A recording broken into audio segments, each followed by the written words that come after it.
Hello, hello, what's up, everybody?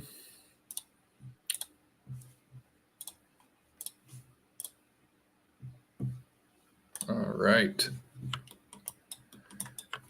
Cool. I think we're live.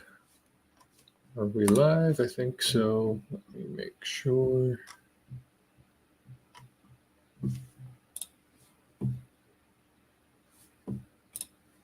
It says live, but I don't see it starting up. Okay, there we go. Just a little. Sweet. All right. So we've been working on this thing. We've made some pretty good progress thus far. We started with the high poly mesh, and now we're working on the low poly mesh. And yeah, we're going to unwrap it today. That's the next step. We got to get this thing unwrapped so we can start baking. Let's see, I should probably organize this just a little bit.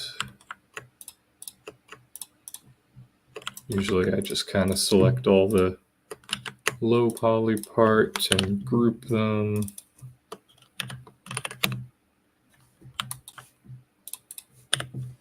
There we go. Oh, yeah, this is backup stuff. I should have a backup group somewhere. Backup group. Maybe I don't. How am I doing this?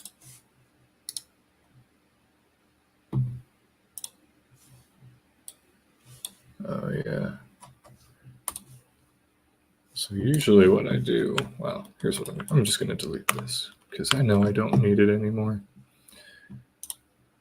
Let's see, we've got some weird kind of grouping stuff going on. I'm not a big fan of that.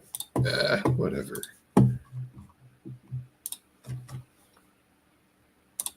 In the interest of time, we can just do this. That's not part of it, though. This is ref. Yeah. And add that there, because we don't need that right now. All right, so now we've got our high poly mesh. Ooh, that's part of the low. Put that there. Ooh, this is part of the low too.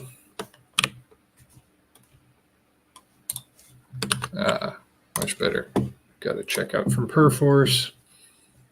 Do that real quick.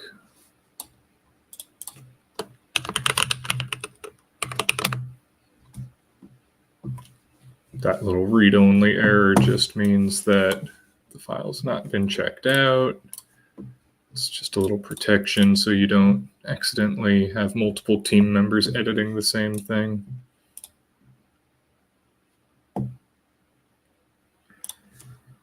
Okay. So I just checked that out. Now I can save. Nice.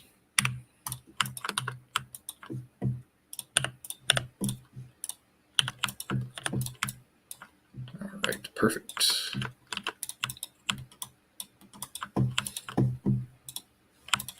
Cool. And then just to get rid of all these P cube and smart combines, I like to just kind of do that. I really don't spend too much time naming stuff. I kind of try to just name the group and then name everything in the group, like with a number after it with the little auto renamer. And that actually works pretty well because you can use Marmoset for your baking, and Marmoset can work with naming conventions. So that saves you from having to build out like a baking cage or something like that, which is pretty nice.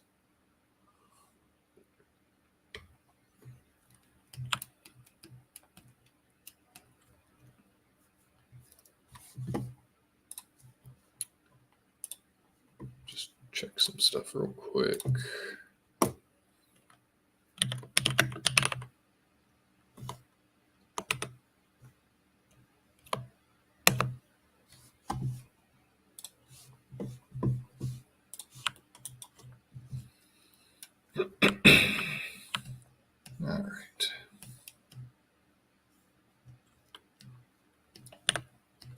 back and looking at this fresh, noticing this needs a bevel.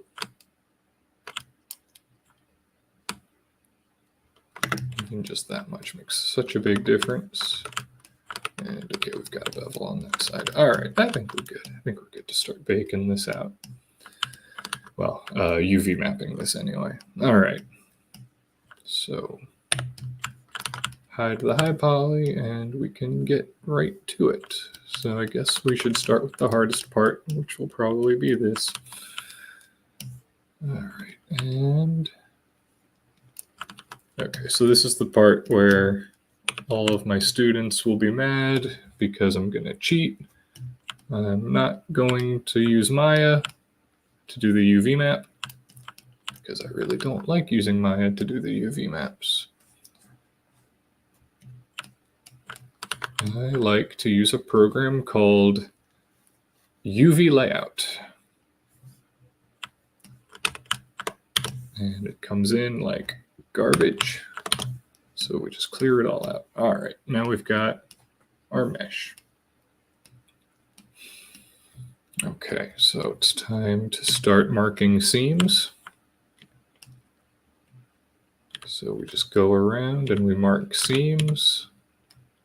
Oops, got a weird little pointy bit there. We can fix that later.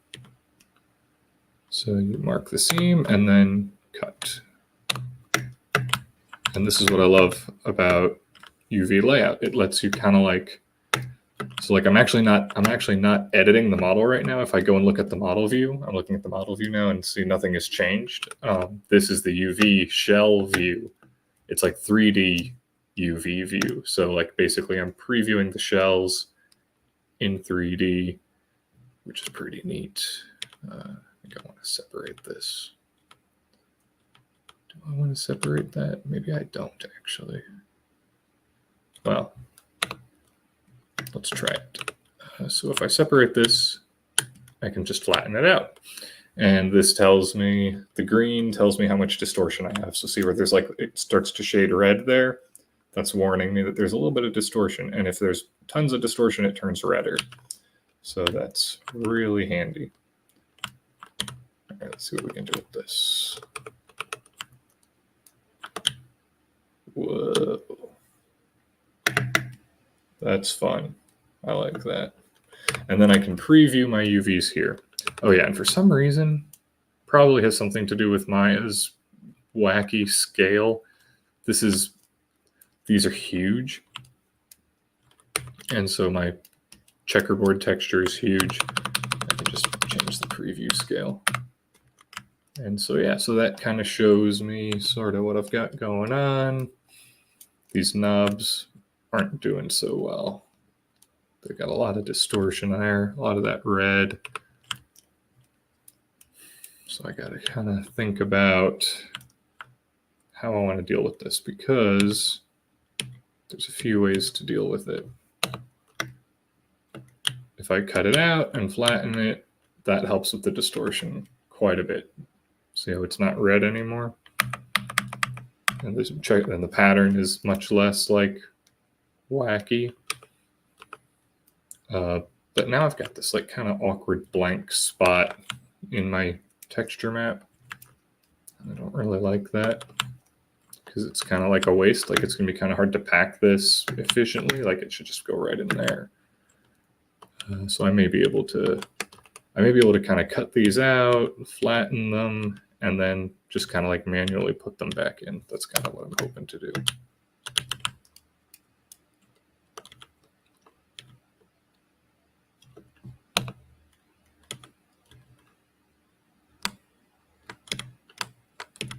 And you see it's kind of crumpled around here, but when I flatten it out, it kind of fixes it.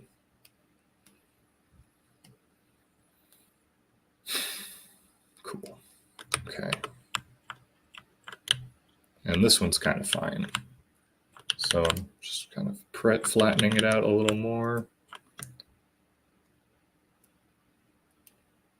And it's giving me that. It's turning red because it's like, I'm scaling it down.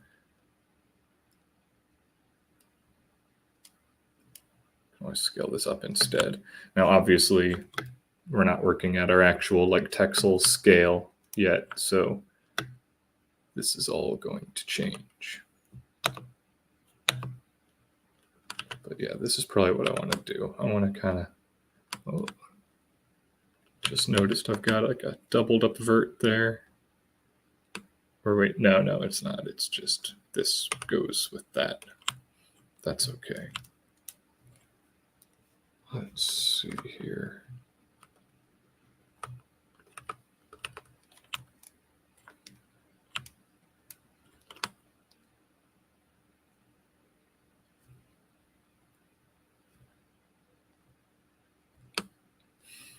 Like I'd rather introduce the distortion here than on the knob itself. So like I could just, merge these like that. Like I could just sew it up, but then it kind of, that might work.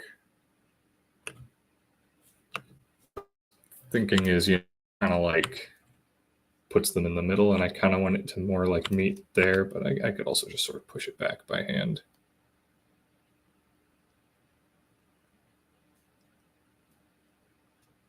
That's probably all right. Because, and remember, these faces are kind of like in the corners, so they're not that super noticeable. It's more important for these like really visible faces to be good.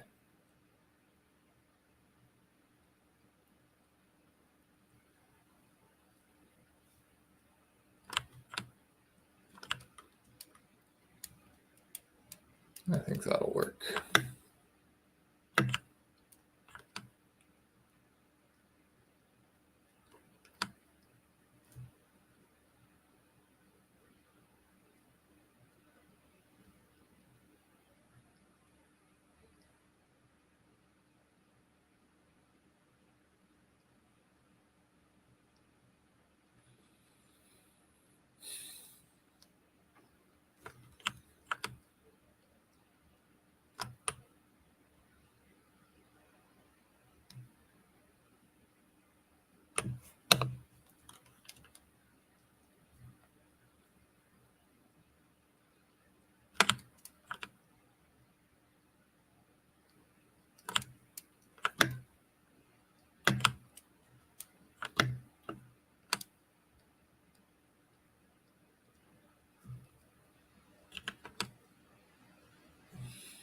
And again, these color warnings about so blue means that it's like over scale, like it's got more texture resolution than it needs.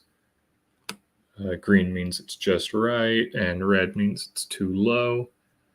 But like I said, because we imported this from Maya using the weird little plugin, all the scales are kind of wrong. So we're going to, what we really just care about is keeping it all relatively correct to itself, and then we're going to kind of scale it all down in Maya. And okay, thought maybe that would help a little, but it didn't. Cool. So that's good, I think. I think that's good for that. Something else I do sometimes that's pretty cool, although this will probably break everything. But you can mark a side as being like straight, and then when you flatten it, it'll make sure to keep that side straight. And that's a pretty good way to kind of optimize your texture space. I should have done this first, though. Darn it. I'm actually going to redo this. Hey, what's up? What's up, InSim Cook? Welcome.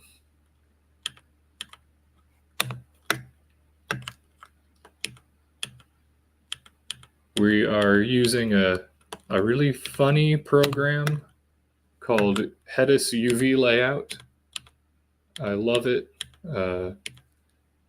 It's just this really nice little standalone UV editing program that's really, really trippy and fun. I'll show you, let's see what I mean. Like, whoa. It just has these really weird effects. I really like it, though. So what I'm trying to do is kind of optimize my unwrap so that it'll all fit nice and snug in a 2D texture and waste a minimum of space. Yeah, it's kind of stormy here too. So this is nice. This gives us this sharp edge, but it kind of skews down here. Maybe if I flatten this one too, that'll help.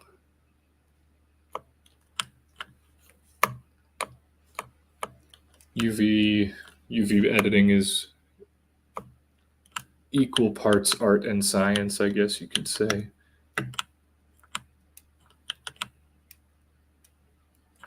Kind of just gotta like fiddle around with it until you get it somewhat right. And you gotta just kind of make a lot of judgment calls along the way, like as to what is a good versus a bad compromise, because you can never get it perfect. So you've got to just kind of do what you can.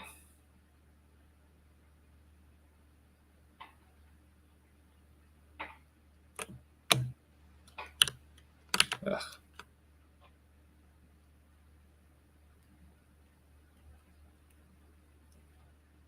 And yeah, there's a lot of like algorithms and stuff for auto unwrapping, but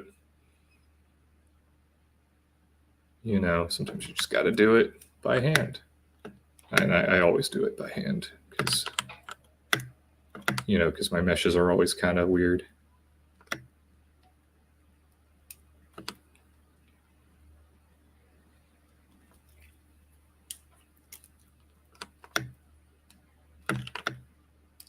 Yeah, just wait till I get a bigger chunk of geometry. It gets really crazy.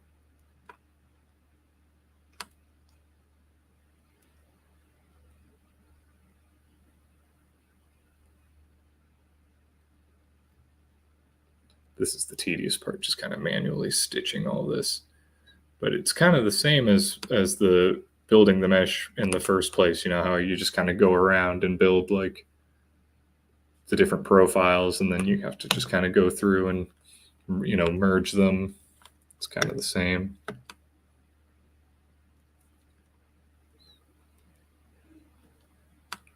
That's right.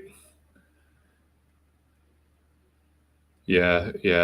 I've had a lot of people.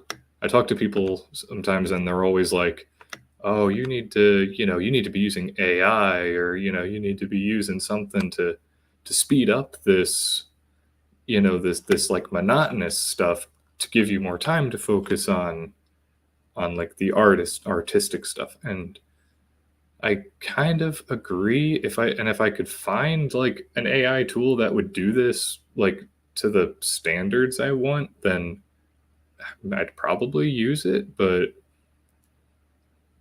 I just feel like there's just too many little decisions you have to make along the way.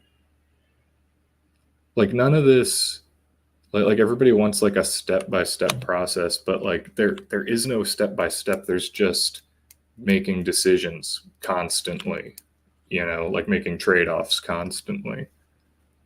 um, and that just kind of takes experience to figure out how to do.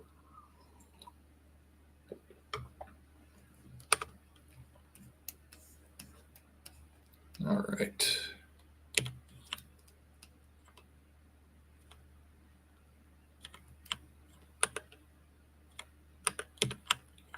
And see, like right here, you know, I don't really want to cut this mesh like this, but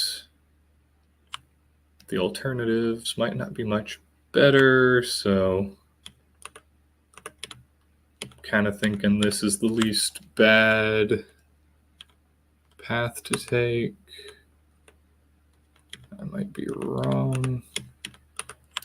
And what I should have done is I should have planned this out a little more while I was doing retopology, because I could have modeled this so that the topology kind of flowed along where I wanted the seam to go, and then it would be a lot easier. Although that wasn't that bad. But so now I've got these seams right in the middle of the buckle, and that's probably not good. But maybe it won't matter. Let me look real quick. Let's think about this. So we're going to have a seam right there. And, that might line up with this, like, kind of crevice anyway. So it might be okay.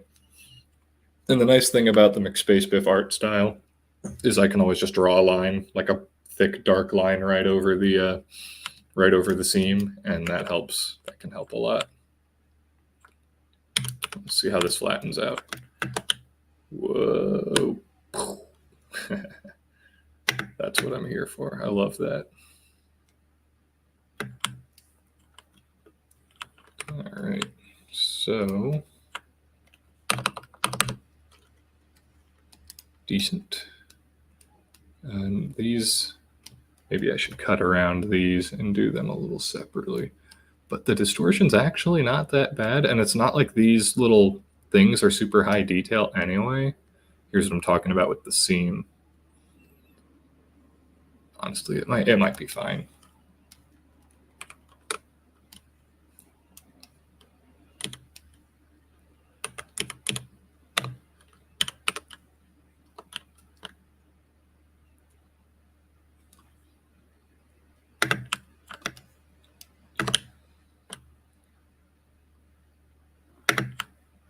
Okay, so the problem I can already see is this is really long, and we've got to fit this into a square. So, the ideal thing, like packing wise, would be to just cut it, right? Then it'll fit cleanly. But then I've got a seam right here. And I don't really want that. A seam at the bottom, that's good because it'll be sitting on the bottom. But we've got this right here.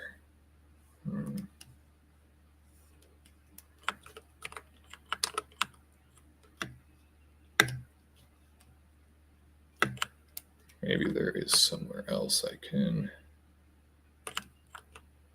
do this. Yeah, it is very trippy.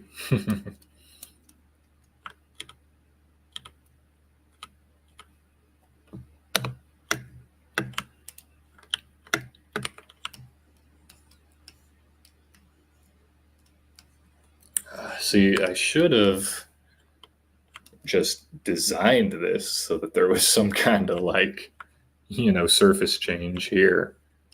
Because now I gotta cut it right there,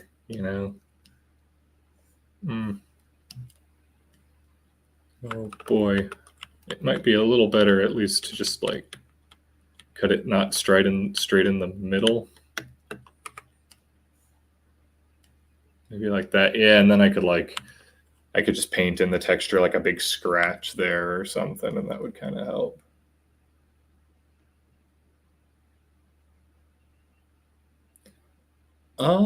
Yeah, and so good question. So the question is there a reason the tech hasn't allowed us to move past fitting our textures into a square, or is it just one of those things that needs to be in place no matter what?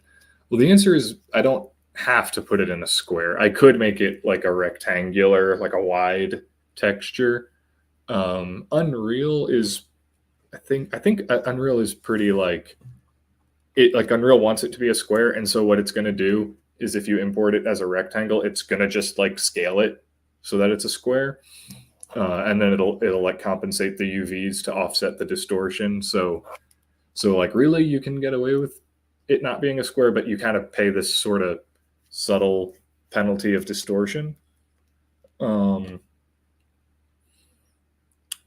of course, everything is going to have to be a rectangle at least, right? Like any game engine you go to, it's going to have to be a rectangle. So like, you can't have and that's just because images are rectangles. So until someone comes up with a way to make, images that have some kind of weird non-rectangular border, then this is what we've got to work with. And in the case of Unreal, the engine is really old, and so it's just kind of like everything is sort of built around, and I don't really even know why, but everything kind of expects textures to be powers of 2. So yeah, so it goes, back in the day you'd have 8 by 8, pixel textures, right, for like a little small object. But so it's like your textures can be powers of 2. So, 8, 16, 32, 64, 128, 256, 1024, 2048, 4096, 881, 8192. And ideally on both axes. So yeah, that's it's still with us, those square powers of 2 textures. And it's not really like a big limitation when it comes to texturing. You've just got to kind of plan ahead. So like, for example, like what we just did here, we just added this seam, and it's pretty ugly, but it probably won't be that noticeable in the game. And then something else we can do to help ourselves out is we can mark all of these edges to be straight. And then when we flatten it out, it creates a little more distortion along the corners, but it gives us this perfect rectangular unwrap.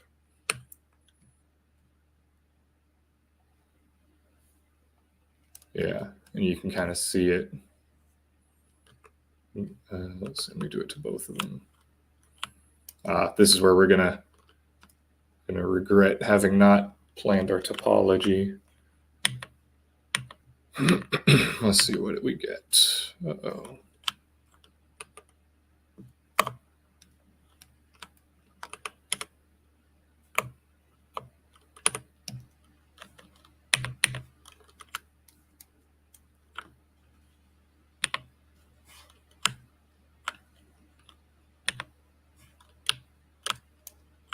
Well, that's not that bad. So yeah, add some distortion up there. But, I don't mind distortion as much as I mind like wasting texture space. So see how like now we can just kind of put these next to each other and they're like really efficiently making use of their space. Whereas before, it had this weird edge. So we'd have to put it like this, right? Because they can't overlap. So this is a pretty efficient way to save space. And there's ways to do this in Maya as well, but it's a lot less fun. So that's why I like this program.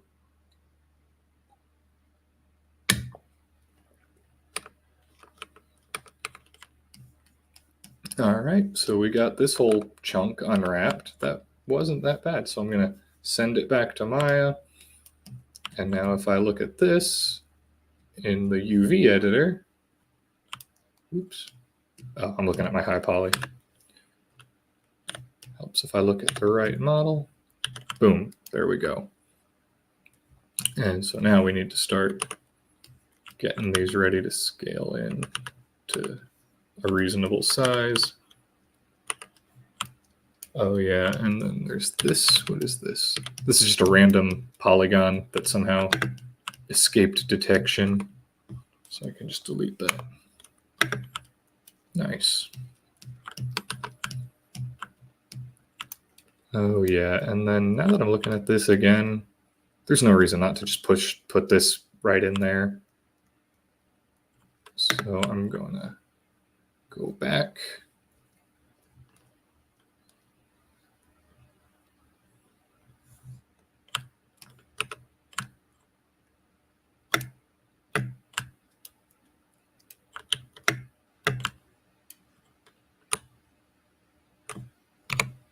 Whoa, that was weird.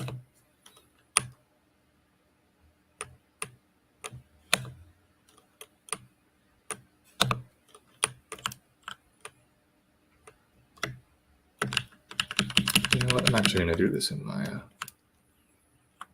And here's why.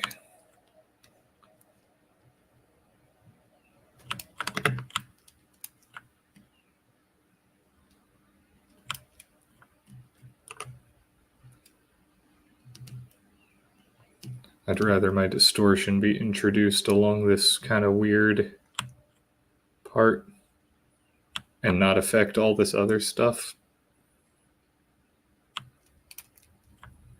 not sure why the screen is flashing like that. That's probably pretty annoying for you guys to watch. Sorry about that.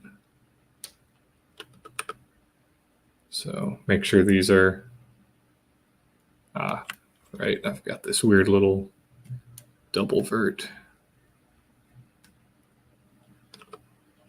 Oh wait, no, it's not a double vert.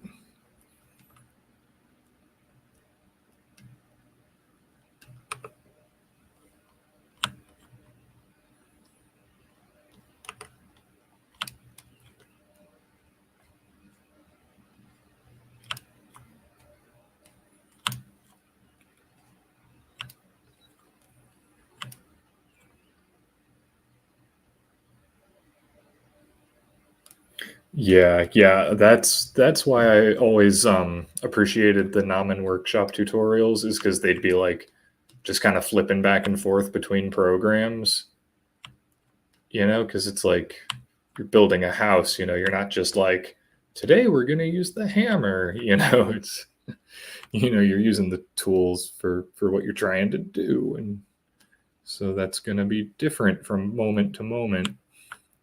And yeah, I've got there's different ways. I actually wrote some custom scripts to speed up going back and forth between programs. I'm not sure if I ever made a video about that. They're really simple, and there are scripts too. Like there's GoZ, and I'm using the standard UV layout scripts to go back and forth with those. So there's nothing special there, but it just saves time not having to like export an OBJ or something. So like this is a pretty cool tool in Maya. So I am doing a little UV editing in Maya, just sewing this together. And there we go. Now it's all one mesh. And for some reason I'm not seeing my, it's because I'm not over it, I guess. So can move all this. But so now we've got just 4 shells for this, which is pretty nice. And the other thing I like about doing UVs this way is that they're kind of, it's like they're like human readable. Like I can look at this and I can tell what part of my model it is. It's just kind of nice. Whereas, if you let like an auto unwrapper do it, it's just going to be, nonsense.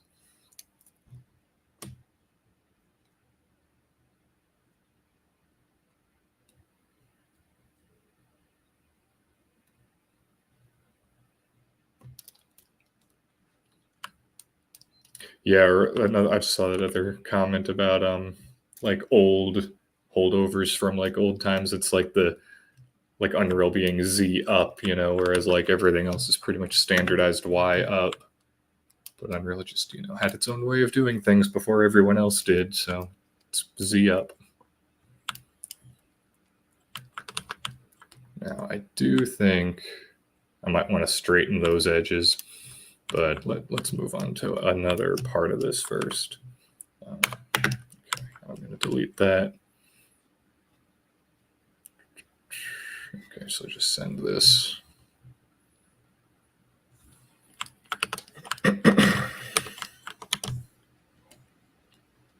What's this? This is another nice thing about UV layout. It kind of helps you spot like random little things. Like there's like one polygon just floating there. Where'd he come from? Oh, and now there it is. I didn't see it in Maya, but now I see it. So there we go. Delete that. One less polygon for the game to worry about.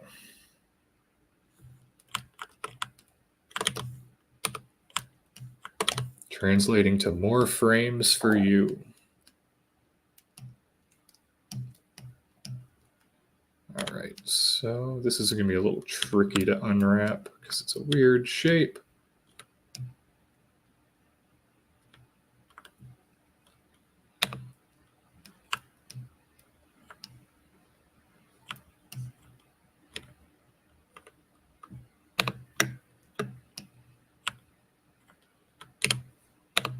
There.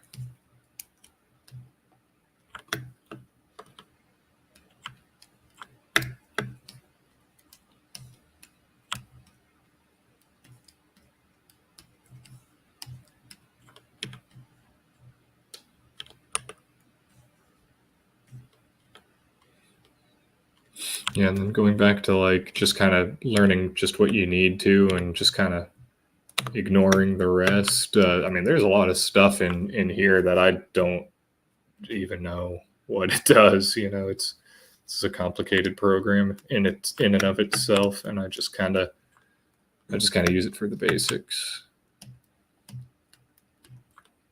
There's probably some stuff in here that would be valuable for me to know. So I mean, I should probably try to learn more about it at some point, but there's a lot to do, So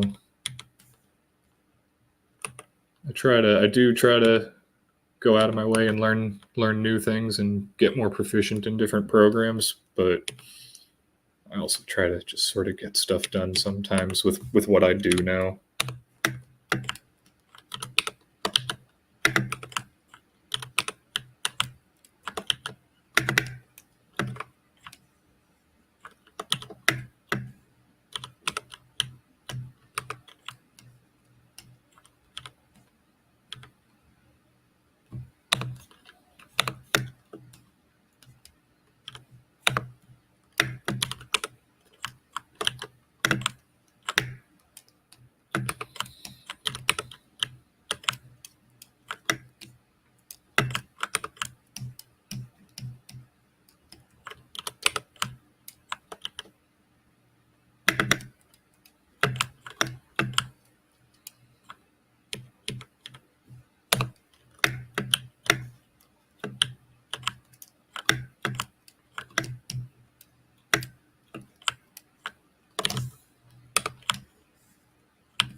I don't like these shapes because they're going to be really hard to pack.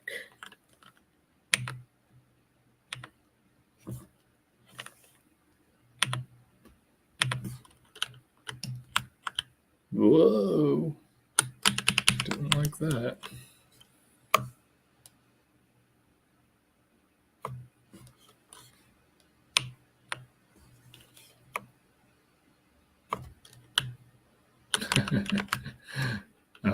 Yeah, sometimes this doesn't work. Sometimes all the edges can't be straight. There we go. That might be the best we can do.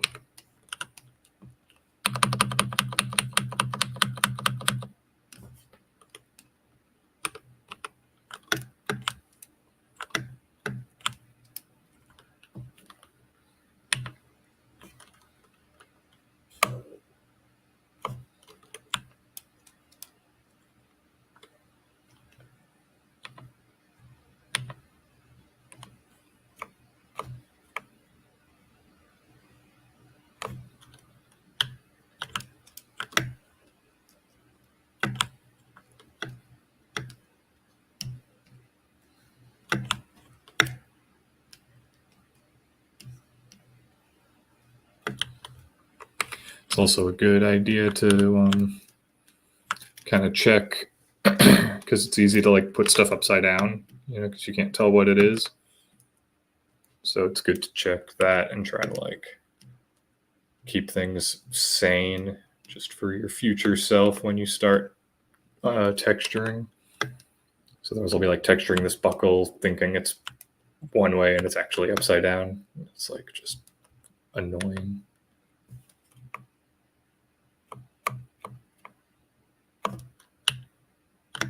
So it pays to think about that while you're unwrapping so you don't have to come back and fix it later.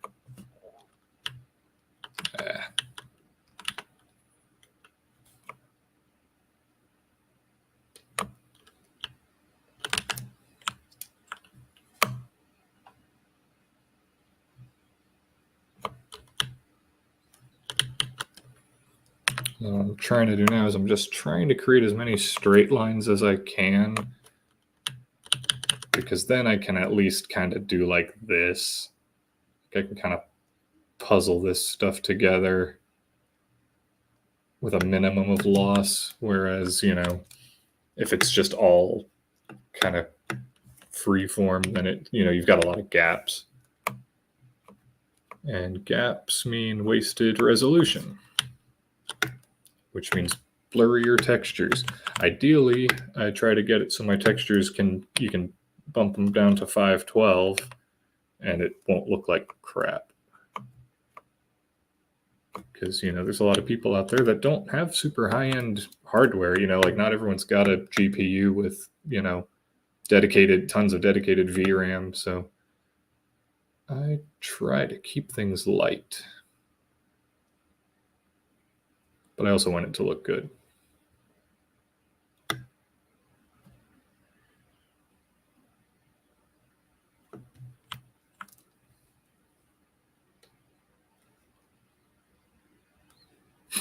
It is kind of like a weird fugue state UV mapping.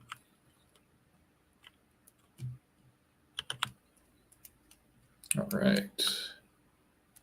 Now, what is this? Aha! Another rogue polygon.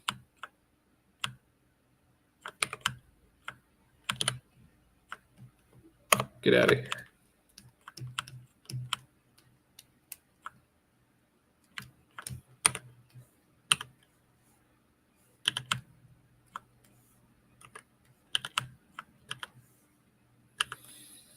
All right, and then this is kind of how I organize this stuff. Is I kind of take like each logical section and kind of try to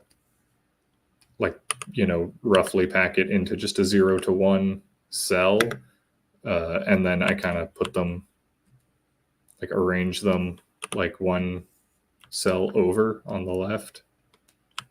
So because UVs repeat, so you've got. So the 0 to 1 range, this is like your texture. But if you have UVs out here, it'll repeat the texture over and over. And that's how, you work with that's how ground textures work. And that's why, like in Skyrim, when you look out in the distance and you see the terrain looks like a quilt, repeating, you're seeing this texture repeating. But we're making a prop, so we're not utilizing the repeating textures. We're trying to pack it all in here, but during the work process, I utilize that repeating nature to kind of have this part goes here and this part goes here, and then I can come in later and try to pack them all into one, if that makes any sense. So those two are done. Oh, now I forgot about this. Oh, and you know what? Well, actually, this actually is going to be its own material. Yeah, this is going to be its own material, so it kind of actually just makes sense for it to just have its own 0 to 1, because I want this to be a computer screen. So, fast way to do that is just camera project and then unfold, and boom. It's ready to go. And just try to maximize this as much as we can, because I want to have sine waves and some kind of video graphic playing on this, just kind of on loop. So that's done. That was easy. Nice. Now I just got to worry about this kind of stuff. This is probably going to be the toughest part. This might be we might be able to get into baking on this stream. That would be sweet. Sometimes UVs are a real slog, and sometimes they just sort of come together.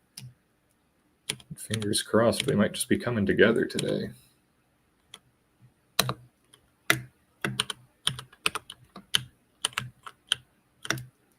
Boom, easy.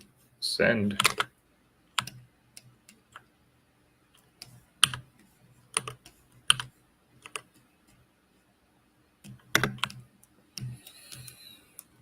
Oh yeah, now let me check my high poly again. So we've got two kinds of hinges. So I'm only going to worry about, I'm not going to worry about these. In fact, I'll just delete them and I'll just copy these later. But I will worry about these. So send those.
These are obviously really similar, so I was like kind of thinking, can I just mirror these?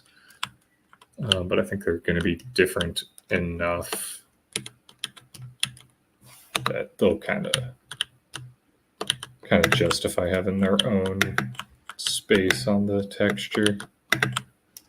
And they're small, so it should be okay.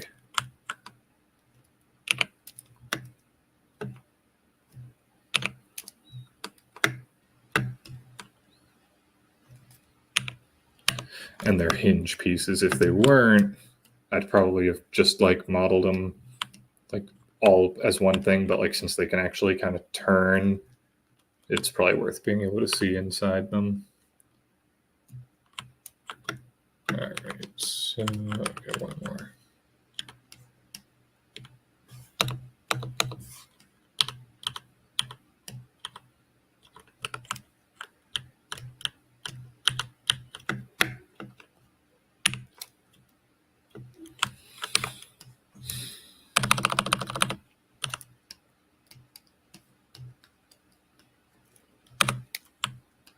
Okay, there we go. Got some of these upside down.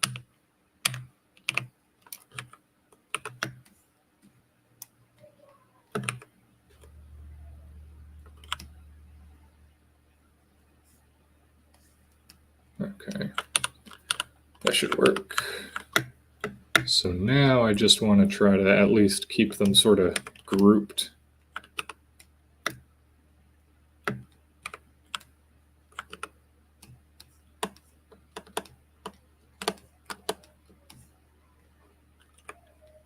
Okay, so these are all part of the same thing. And then these, can I actually, oh, I see, yeah.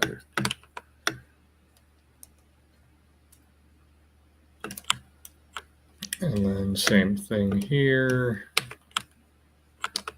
These all go together and all that goes together. Am I missing a piece? Oh, this is part of that. There we go. That's, yeah. Kind of a brain bender.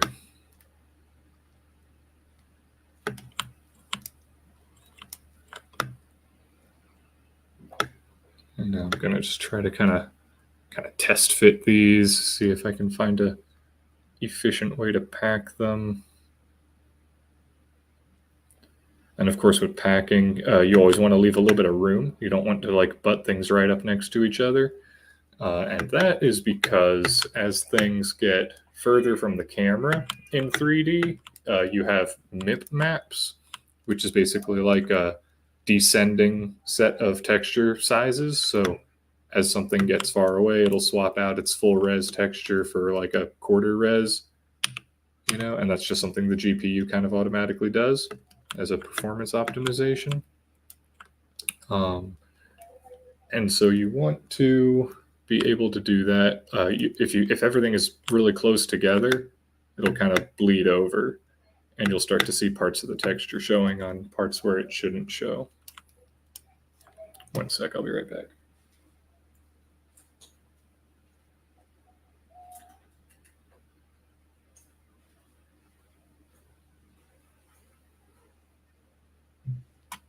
All right.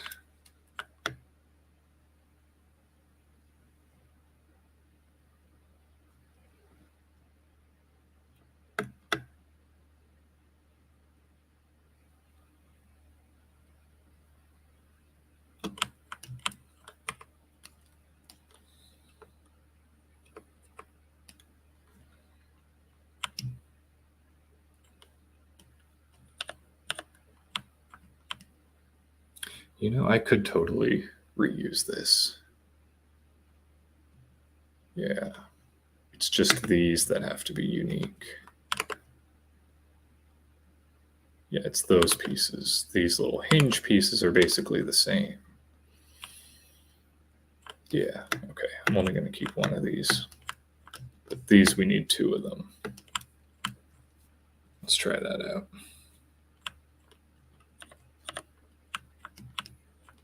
So I'll delete that.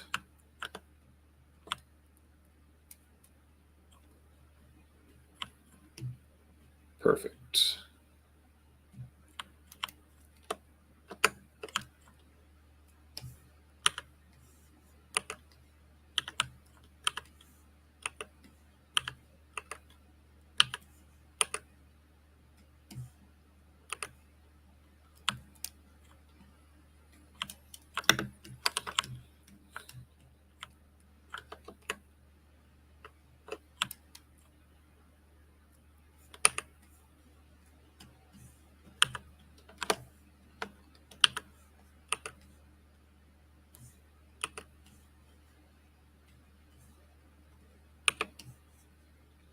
People either kind of love or hate UVs because it's like kind of like a jigsaw puzzle.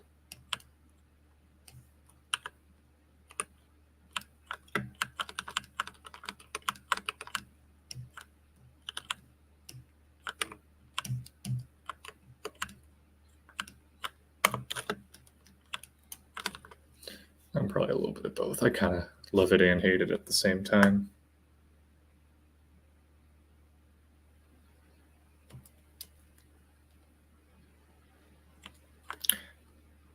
Yeah. The main reason I do all this is just for performance optimization. And yeah, that's because I could cut a lot of if I didn't care about performance optimization and I was just like, nah, we're just going to require you to have a RTX or card or whatever. I mean, we might have to do that, right? Like, performance optimization is hard and time consuming. So, we'll see. And there's a lot more that figures into performance than just like the assets. There's a lot that goes into it, but I do really care about the game running fast. Too much. Denizen, our previous project, kind of experimental game, we could have probably finished it if we hadn't cared about performance. But I spent a long time trying to like really, really optimize it. And it wasn't the right move because there's a lot to do in a game. There's a lot to do to make it work. But I learned a lot about performance in the process, and so now it's like if there's something I can do along the way, I'll do it. I don't want to have any like content in the game that's like super heavy.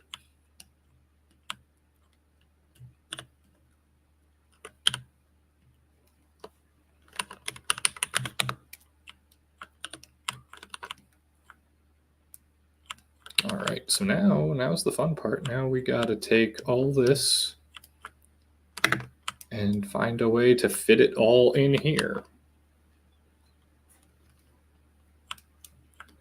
Yeah, and then the other thing about performance is like, I don't know, I'm just kind of like when I play games, I just I hate the game feeling slow. Like I love like a fast, like especially in a shooter. I mean, you need performance, right? And so I always played like back before I had like a decent computer. I'd set my resolution to like 800 by 600 just so it could be fast. Like put all the graphics down as low as they could go because I just needed that like 60 plus FPS to have fun. And it's actually kind of funny because I've had like the times that we've taken our games to like conventions and stuff. One of the number one like comments people would make is like, "Oh, the mouse movement feels really good. You did a good job with that." And it always kind of confused me because I was like, "What do you mean? It's just raw mouse input. We didn't do anything with it." And then it kind of dawned on me they've probably never played a game at above 60 FPS before, and so that's what they're noticing. They just don't quite know the terms for it. So that's kind of interesting. But yeah, it's a good way to make your game feel better. Just make sure it's fast. So we definitely do everything we can to make that happen. And I'm always battling with Harrison because he always wants the real-time reflections and the ray traced shadows. And I'm like, yeah, but how slow is that going to be?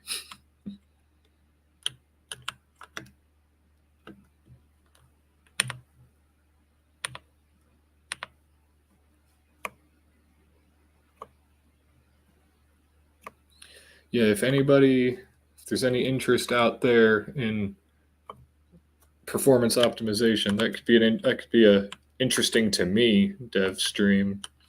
Go through the Unreal like profiling tools and talk about like kind of how you get that going.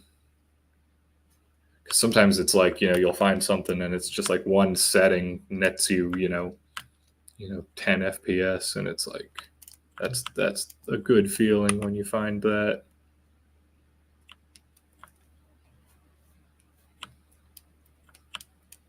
All right. All right, so here's another important trick. So somewhere in here, in the UV toolkit, there is a texel density setting. And so it's in pixels per unit. So units are centimeters, if I recall. So I think it's usually like 10. Like, well, let's see. Let's. If I get, you can select a UV shell and click get, and it'll tell you what the density is. So it's 7 right now, assuming a map size of 1024, right? Which is a relatively low res. I'd be pretty happy if we could run this at 1024. 512 would be awesome, but see if it's a 512, then this is only 3 pixels per unit, right? Which I think is centimeter. Yeah, in fact, let me, just so I'm doing this right, let me check one of my other meshes, because I know this guy had good texel density. So let me get, okay, so on a 512, which obviously this guy's a character, so he'd have at least 1024. So he's got 10. Okay, so 10 is what we want. Yeah, optimize at the beginning of your project, not at the end. Optimization should be a constant consideration. Although that being said, I mean, you are learning too, though, right? So don't waste. You've got a lot to learn, so don't stress out about it too much. Like, don't let it take away from your actual progress. All right, so I want 10 pixels per unit. So I've got 7 here. So what I can do, though, is I can say, okay, well, I want 10. So I can set in 10, and I can click set. And so now I know for mathematically certain that this won't look low res when I bake it out. But it's also taking up all this space on my texture sheet, and I've got to fit all of this on here. So how am I going to do that?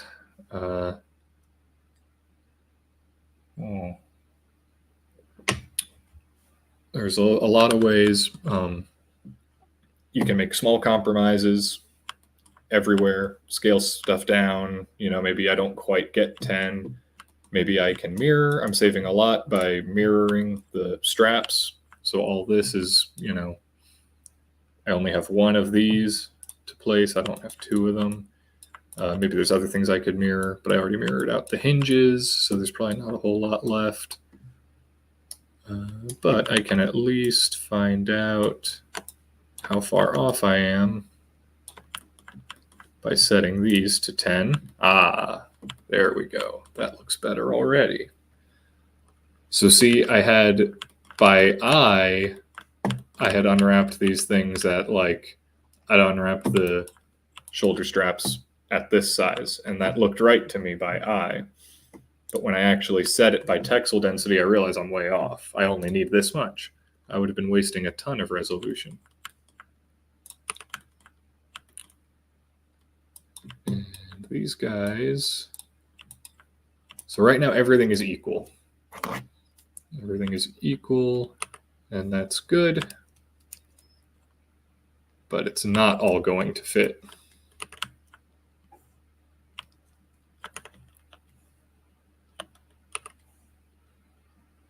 So I've got to get a little creative. Maybe I can scale this down, make some small compromises so that these fit.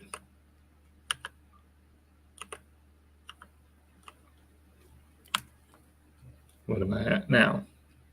7. Not ideal. And that one's 9.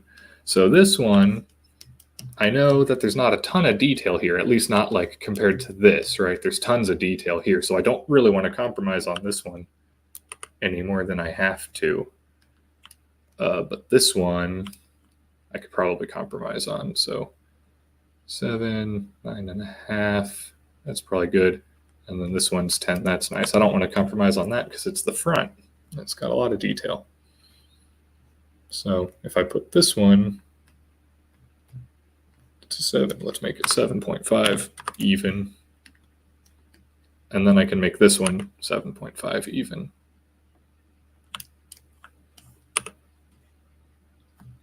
And this is the advantage of making sure those edges are straight. See, I can just kind of,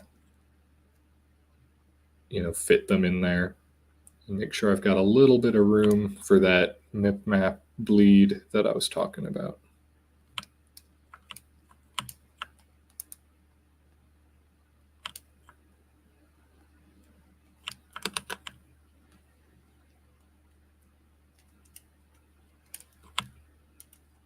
These guys I should be able to kind of just fit anywhere. So now, these straps are important. So another thing you can do, and I know tons of games do, is break up your mesh into multiple materials. And that can just help you, like rather than having to scale up my texture to 2048 to fit all this resolution, I can just have two 1024s and it's the same thing. Or I could have one 1024 and one 512, right? Maybe I make this its own texture and it's just a 512. And so that's kind of how you can optimize that without like ending up with weird, like sideways, unevenly scaled textures.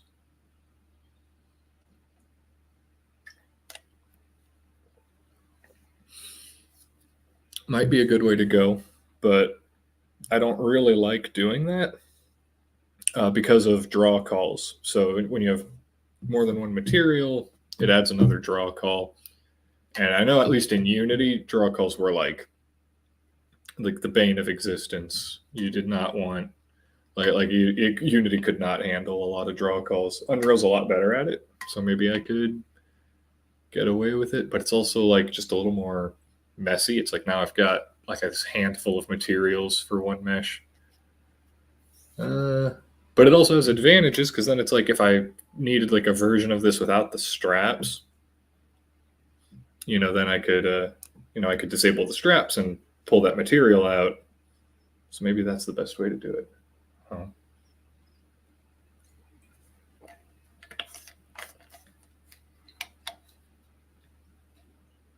My email is exploding. I don't know if you can hear my desktop sound effects or not.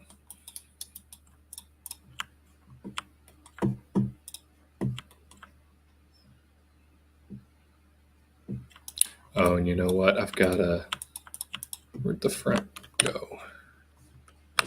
Yeah, I forgot about that.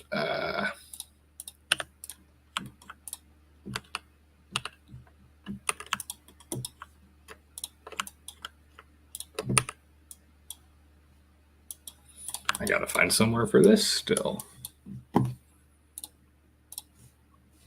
Yeah, that kind of changes everything. Let's see, 10. That's pretty big.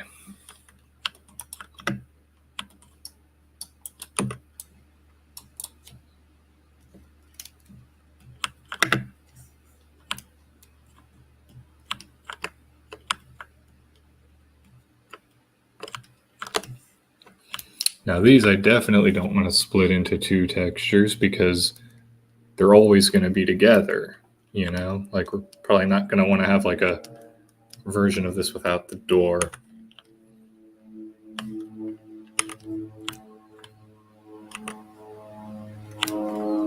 I'd really have to compromise a lot.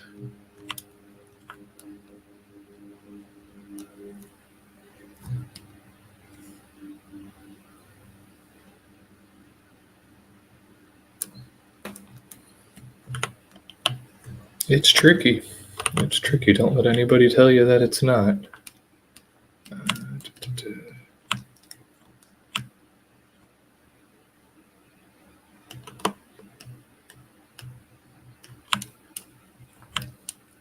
Yeah, it might make sense just to do 2 materials.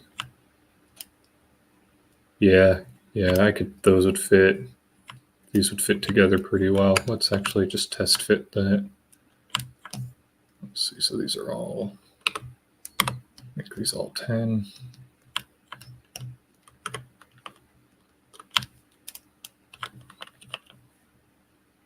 And I want to make real sure that I'm not putting this upside down. Okay.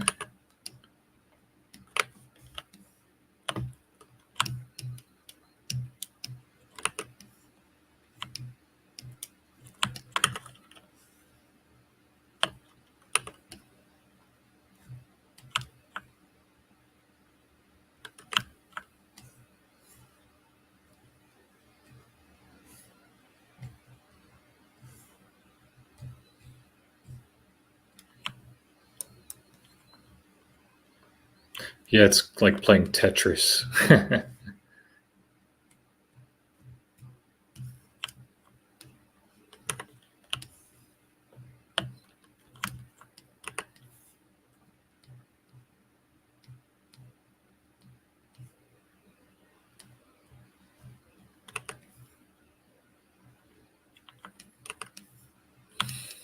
And every single asset in every single game you've ever seen has been through this. Every little trash can and coffee cup and anything that's got a texture on it, somebody had to do this for it.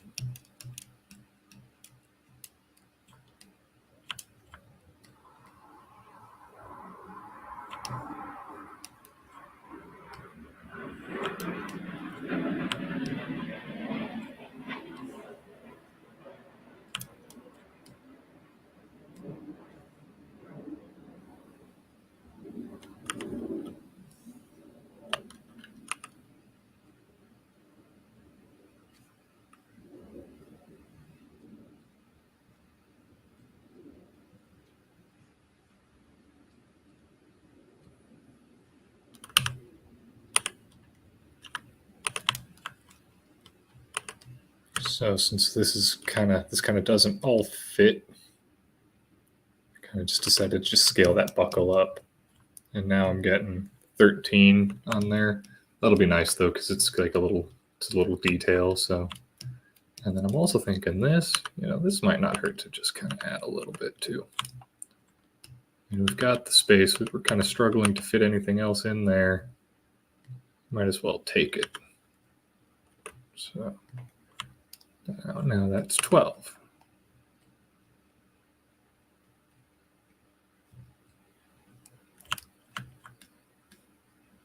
And this I'll leave just like that because it's on the inside. So that's pretty cool.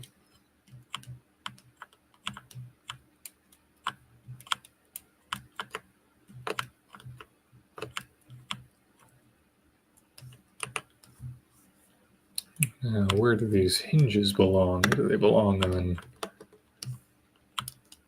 that one or that one? Oh yeah, and I've got this little thing too. Can kind of fit this anywhere. But these hinges are going to be a little bit of a interesting thing.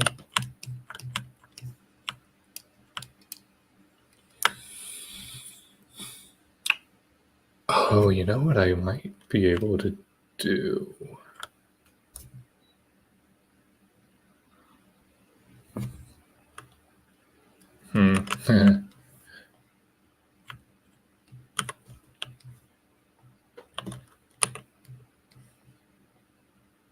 we're basically making a rectangular texture at this point. We're just packing it on 2 square textures instead. So it's like we have 2 1024s. It's like the same as having one 2048 by 1024, right?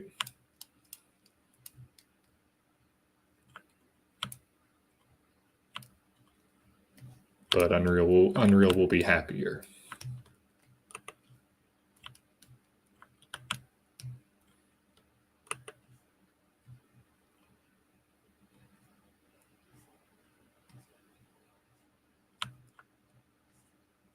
Okay, so that's that one.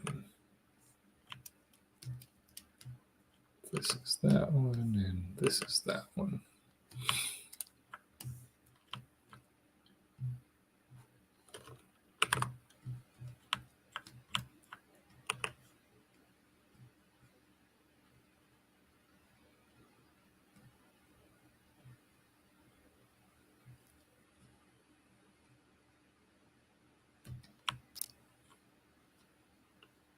Hello to our second viewer.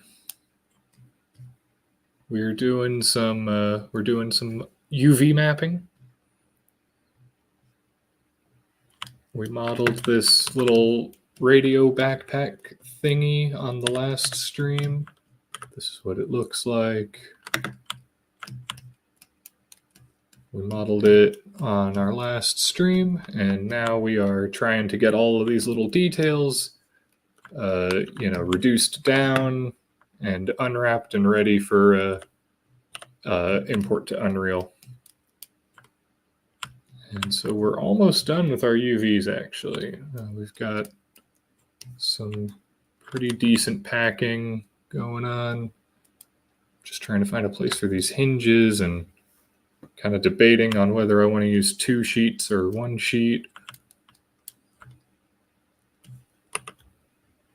And then I decided to kind of add a little extra res to the hinges because they've got some nice details.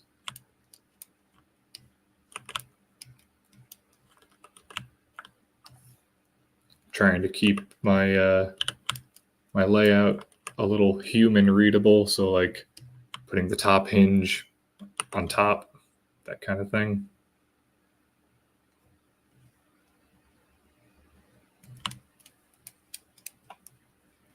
And trying not to waste any space, but man, it's tough.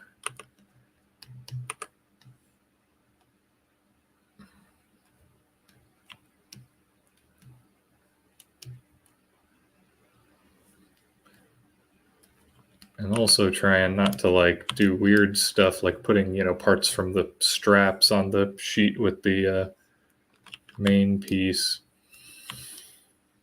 It's pretty tempting though.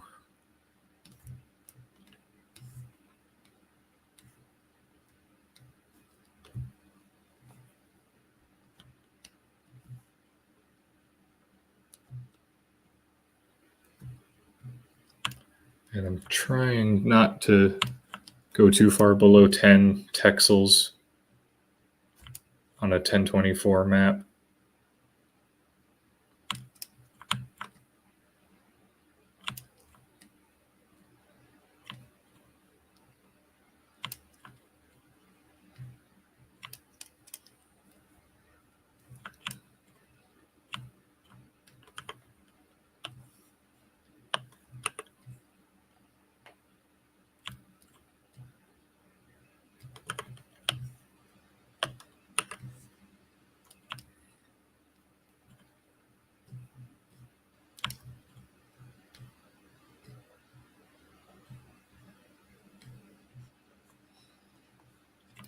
If anybody's got any questions about anything, just let me know. Happy to try to answer them.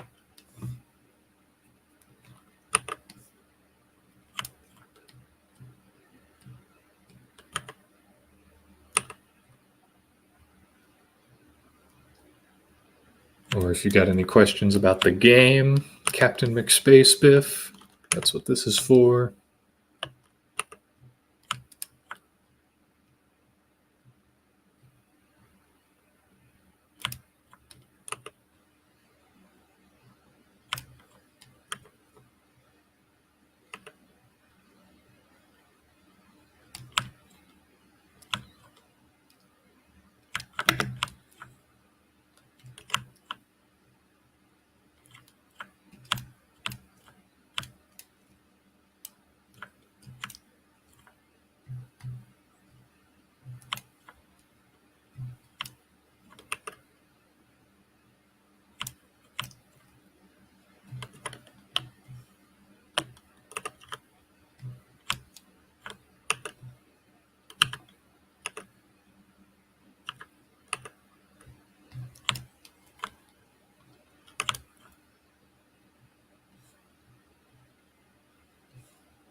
That might work.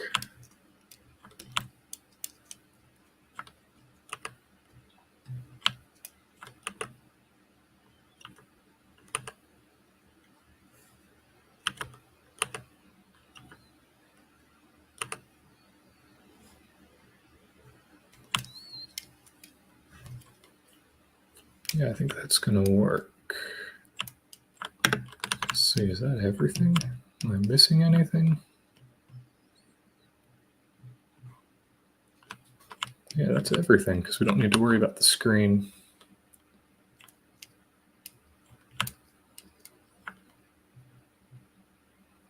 All right, it's a little less than ideal having 2 texture sheets for this, but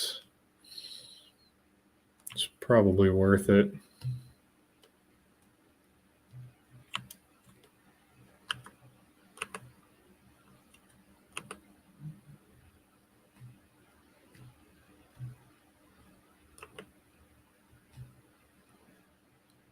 Cool. I think we can do that.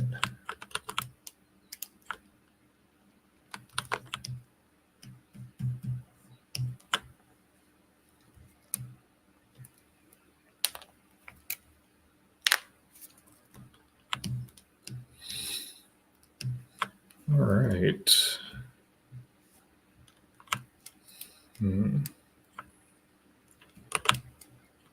This might actually go better on here.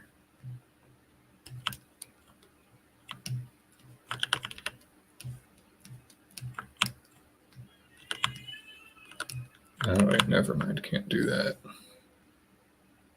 But this is what I thought. This is what I was thinking of. That little loop.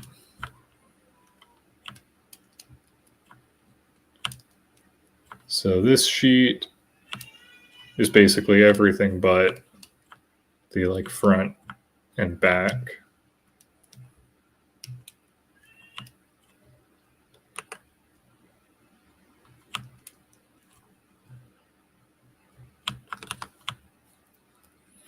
All right.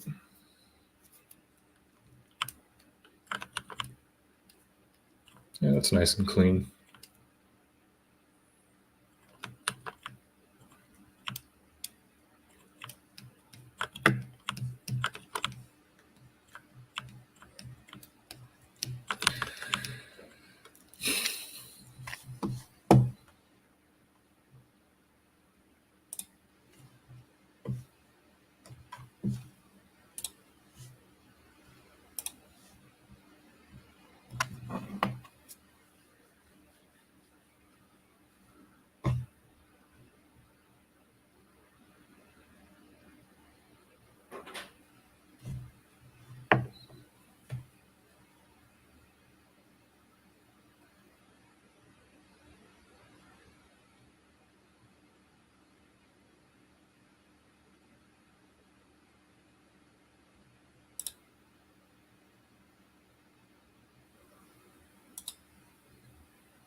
Okay.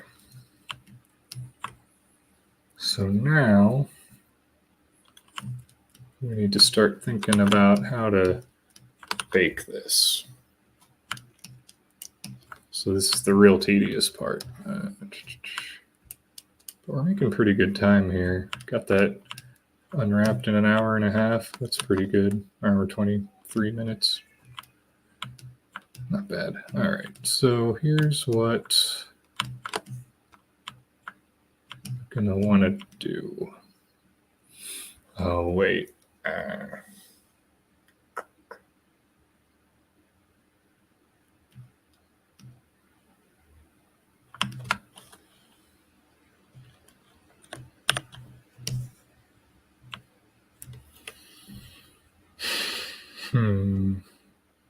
We can still do it this way.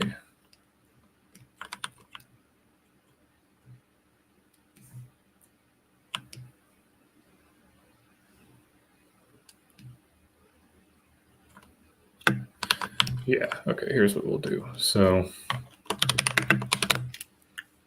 we'll have low A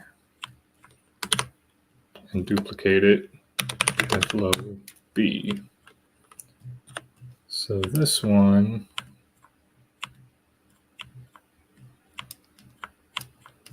well, we're gonna need everything, won't we? Yeah.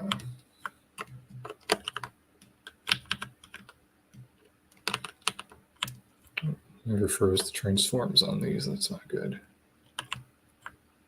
Just eyeball them back and then freeze them. Okay. Delete our history. Never a bad time for that. All right. So we're basically going to do 2 bakes because we've got 2 textures.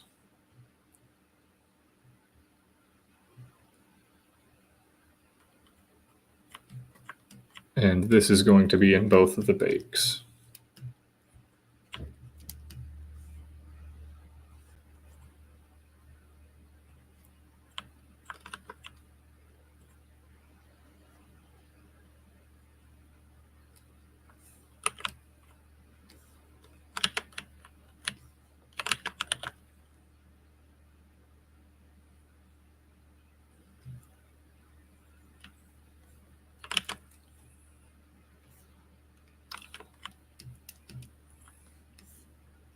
Yeah, I think I can just move that out of the way. Oh wait, no, I really need this to be snapped. How do you do UV snapping?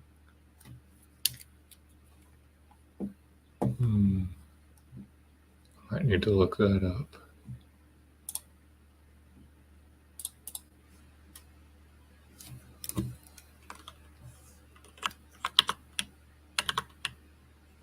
There we go, that works. Okay. So what I'm doing is I'm making sure all these parts that I'm about to try baking are in the 0 to 1 UV range.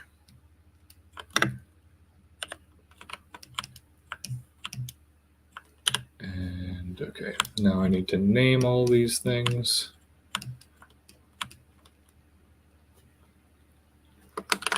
And I need to give them a suffix low.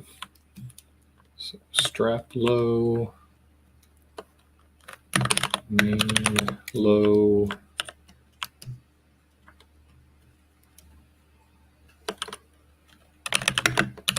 door low,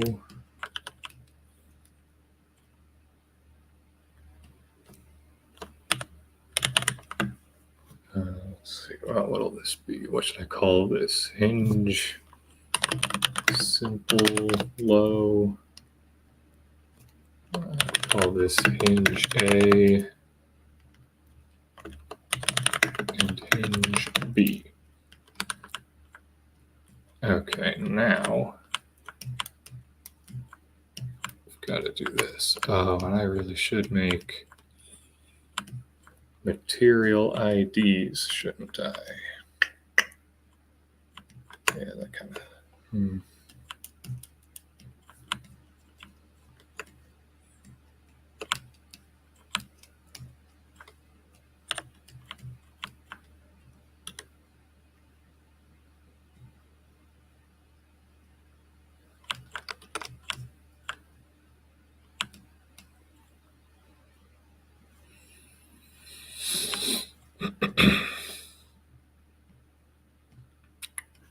say, what did I call this? Hinge B. Hinge B high. And then it names it all like that.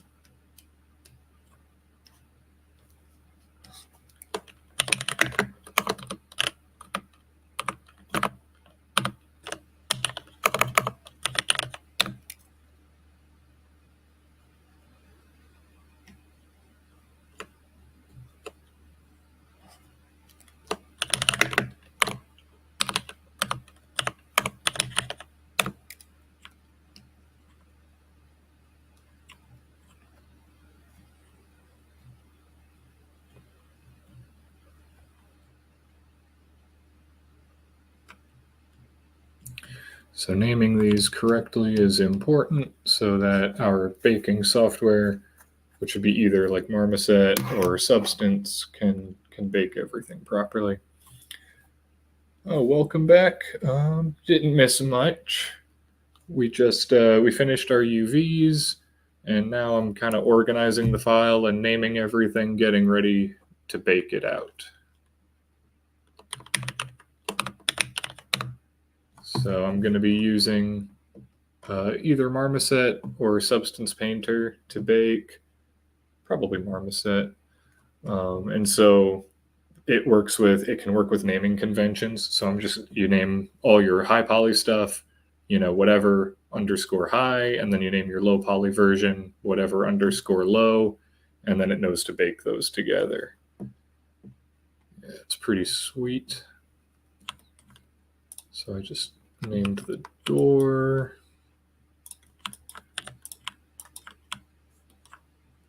And now all these guys are part of, what did I call it? Hinge simple. Yeah, hinge simple high.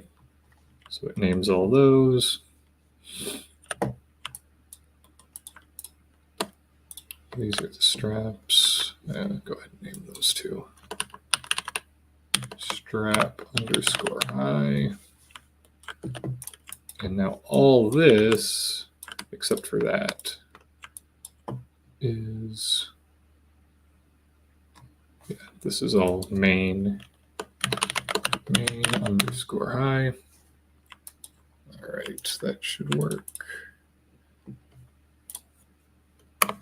Do a quick run through here. Okay, I do have some random poly surfaces.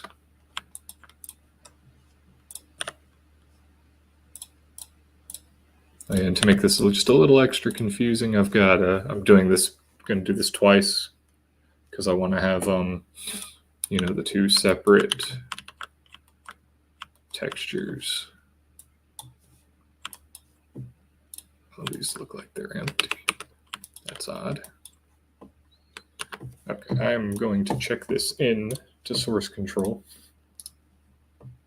because I have a feeling I'm about to delete something that I shouldn't delete.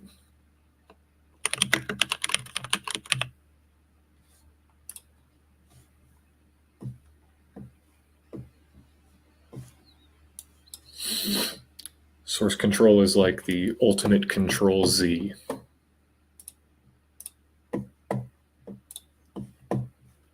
Alright, and now I want to go through and find all these random little poly surfaces that don't seem to be anything. Oh, wait, hang on. Oh, you know what they are, I bet? There we go. They're part of these. Aha. Yeah, those should all be in backup.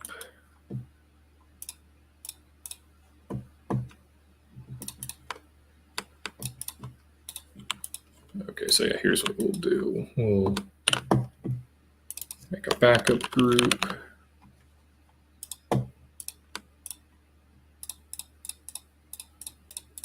Yeah, I'm glad I didn't delete those.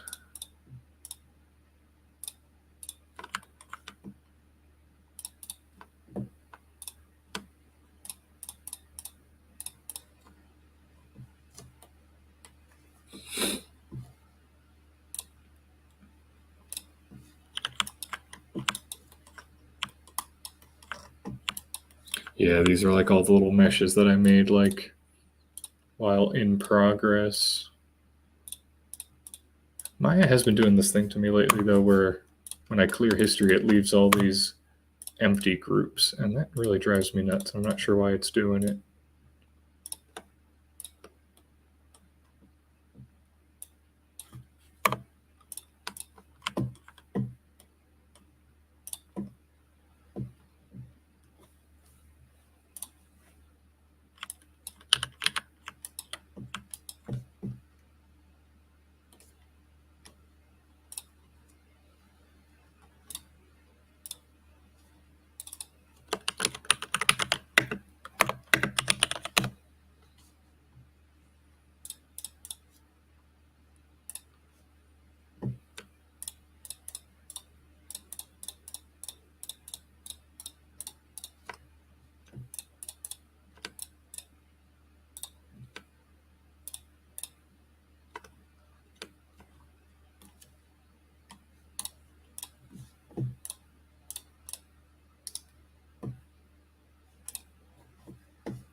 There we go. Now I can have this layer just kind of hide all those random little pieces that I made during high poly that I don't really want to get rid of, but that I also don't want to deal with.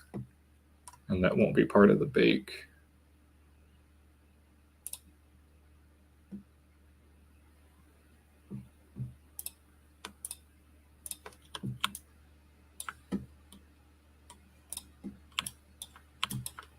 Okay, neat. All right, so now we've got our high poly properly named.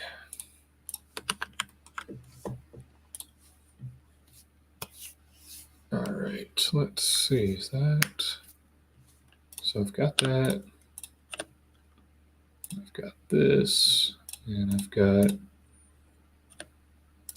this. Right, and I need to make sure I'm using the right one. Okay, so it's low A. This is going to be what we use. Get this out of the way. So the parts that I'm not concerned with baking at the moment, I'm just moving outside the 0 to 1 range so that they'll be ignored. So here I've got my low, and we've got our meshes, and they're named. And I think I can just export this. So go and export.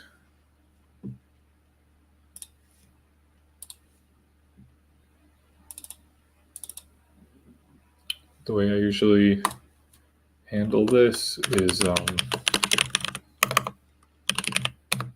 I have a little cache folder for Maya, and then I just make a little folder for whatever I'm working on, and we'll call this low poly A.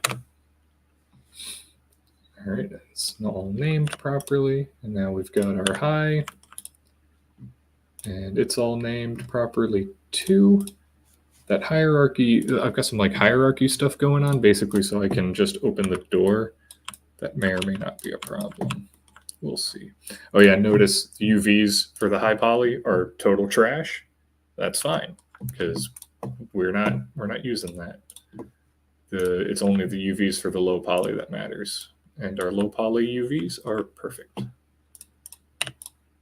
All right, so now export selection again. Just putting these in a folder together, and we'll call this high poly. Oh yeah, and I don't ever really commit these like little FBX files to source control, because I can just create them from the Maya scene, but I do source control the Maya scenes.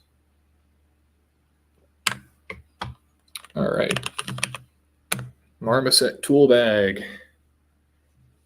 This is a neat little program. It's been around a long time. It's relatively inexpensive. It's gone up a lot over time, but is what it is. And they do sell perpetual licenses, so that's nice that you can just kind of get it once and then you have it. Okay, so I'm just browsing through my hard drive to find those FBX files that I just saved out. All right, I've got them. Here they are. Let's get our low poly. There it is. And we get our high poly. And there it is. And so notice how the low poly, I just deleted the parts that are going to be mirrored. So like there's only one strap in it. That's fine. Okay. You can add a baker. You click the little bread loaf. And then you put your high poly under high and put your low poly under low. And then you've just got a handful of little settings here. Can start with a low res 512 map. Let's go ahead and get our destination set. And I'm just going to use the same folder. This is something else I don't save. I don't save the bake artifacts.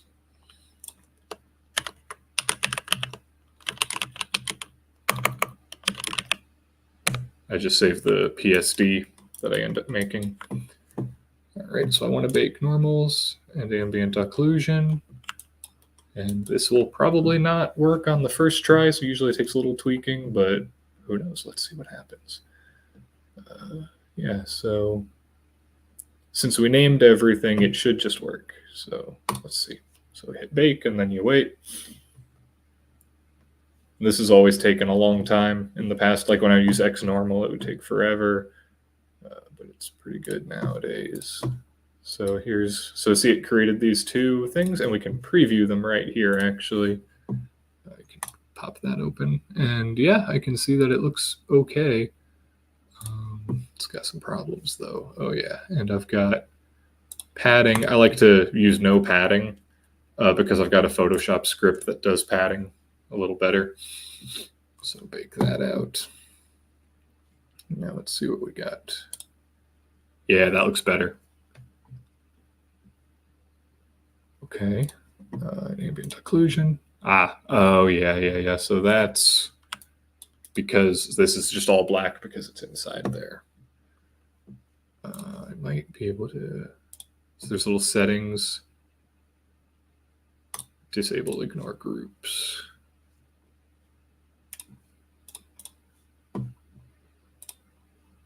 Okay, I'm gonna have to explode this bake. Drum roll. Almost. Yeah, it almost worked. So here's what it means to explode a bake.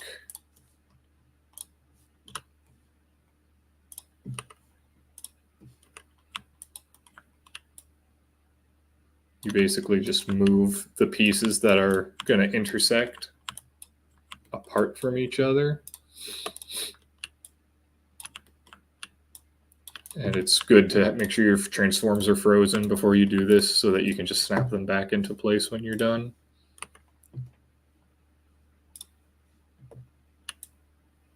So try to make these even numbers. All right, and now for this, it's just the same thing. We just offset these to match. Why is this not? Snapping is being weird. Minus 50. There. So it matches up. And then the same thing for this.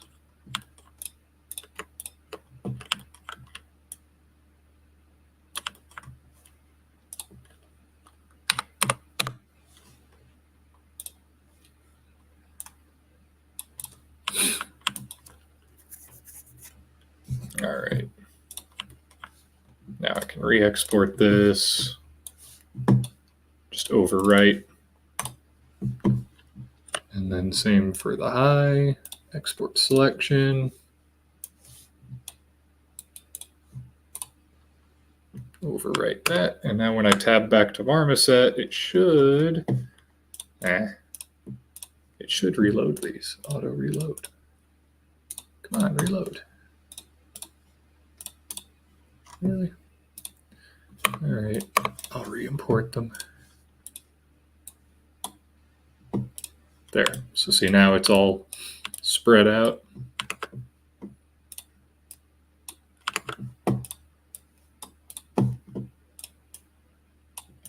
There we go.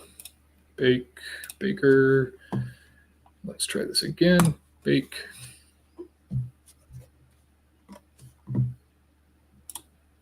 There. Now we've got our details in there. That's what we want. There are some artifacts in here. It's weird. Not quite sure what's up with that. Oh, and you know what else? Yeah, see, we've got this. This shouldn't be here because we split it into its own little piece. So it's like this. Oh, you know what else I need to do? I need to... Okay, so a few problems. Let's see if I can explain it. So high poly did not export with its smoothing groups. So this little hinge is not round. It's this weird little triangle shape. And it baked it down onto the texture here, which it shouldn't have done. It should have just baked this, and that shouldn't be there. So it's an easy fix. Just got to move this out to the side.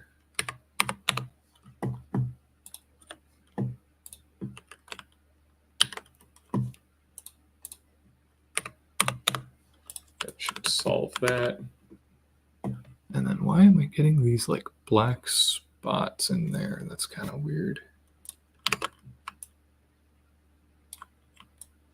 Not quite sure what that is about.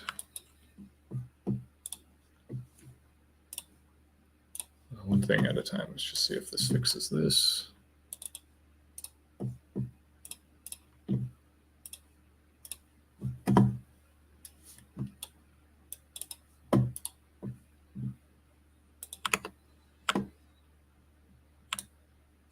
Yeah, it does some weird stuff with the transforms sometimes. It should just like reload it. It shouldn't. I shouldn't have to like drag this in every time. But it is what it is, I suppose.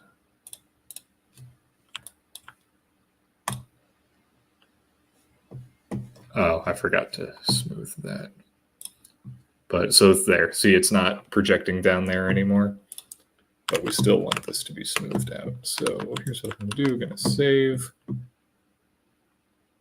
And this is something I've been meaning to script for a while, actually. But I should be able to do this. This might crash my computer. Sometimes it does. But I should be able to convert smooth mesh preview to polygons. That wasn't so bad. Okay, now export that.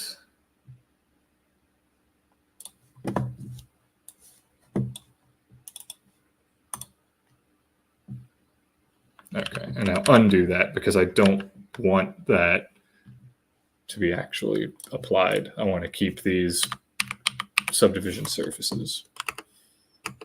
Now I can go back to Marmoset, and there, since nothing actually moved, it was able to import it properly. So see how that just all smoothed out? Now we're good.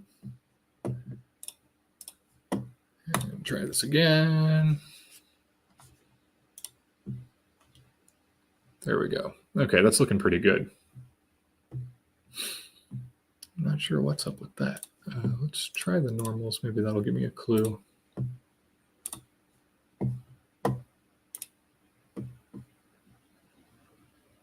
Interesting. I can go ahead and open this up in Photoshop to see if I can see anything.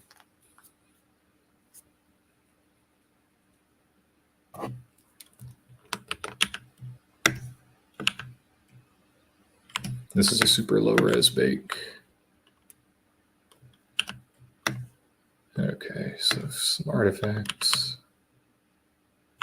there. Oh yeah, we can also do this. we can, in the baker, we can hide our high poly and show our low and preview our bake. And ignore that because it's showing the bake. Like, remember, we've got 2 UV sets, so these are all, that's not going to be right, but all this stuff is looking right. Okay, so something is up with this little ring. Oh, no, that's because the ring goes on the other sheet. So all we're paying attention to is the sides. And it looks okay, actually. So we bump this up. Let's do this again.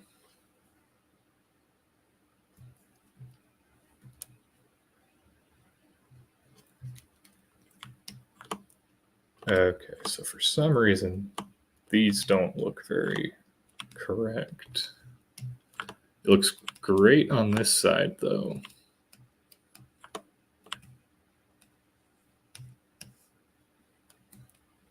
Okay, and how does this look? That looks nice, too. Okay, but we've got these. Yeah, we should explode those hinges. Yeah.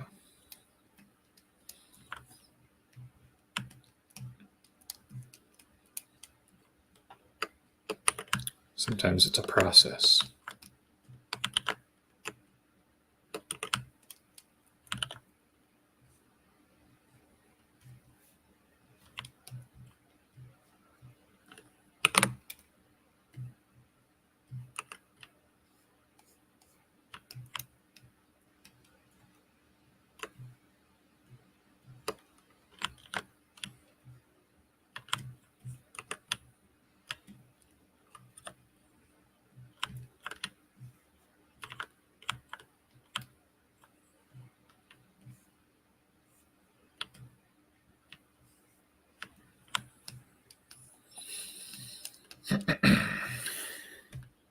Okay.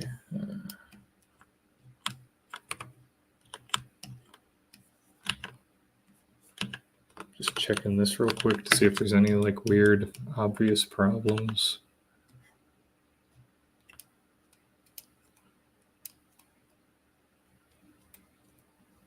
Nothing's jumping out.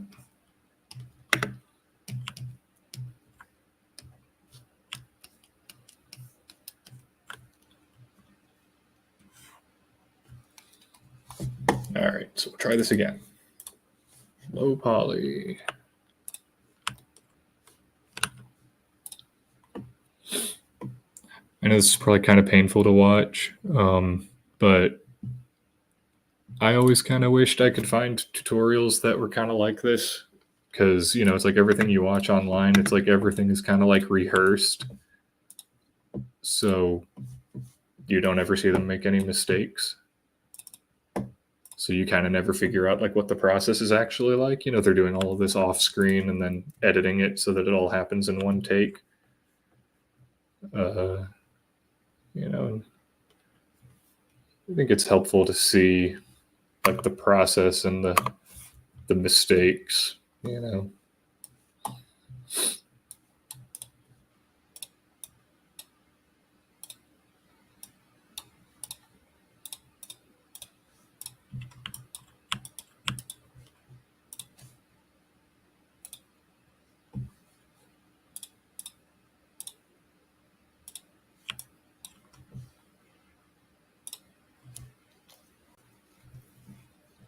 I'm glad it's helpful.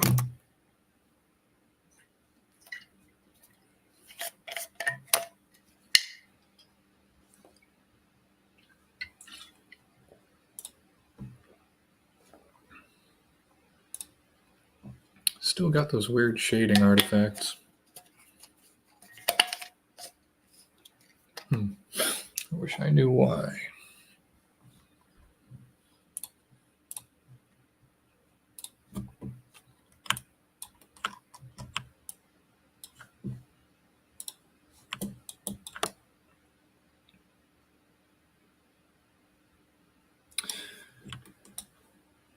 Well, whatever it is, it's why these look all flat and weird.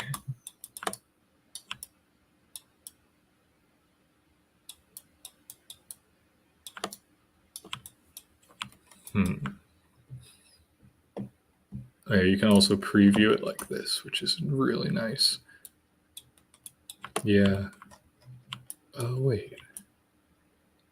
Hang on.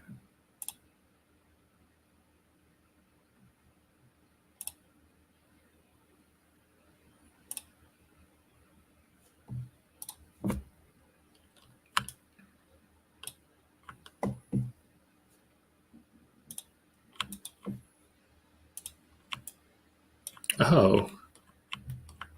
Well, okay, that's what's wrong. These normals are reversed on the high poly. I was checking the normals on the low poly. I see now.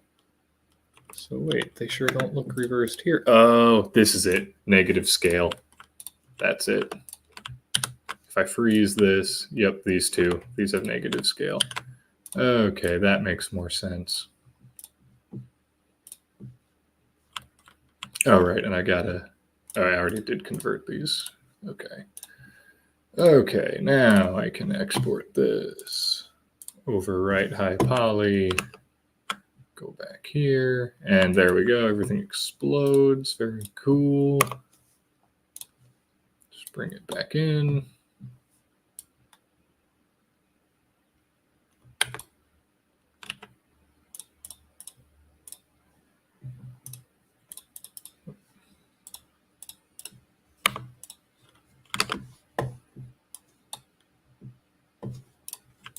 There, now they look normal.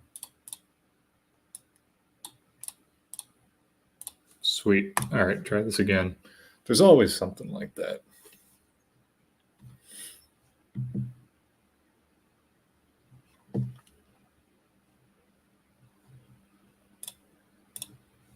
That looks much better. Awesome. All right, and the strap looks really good. That's pretty sweet.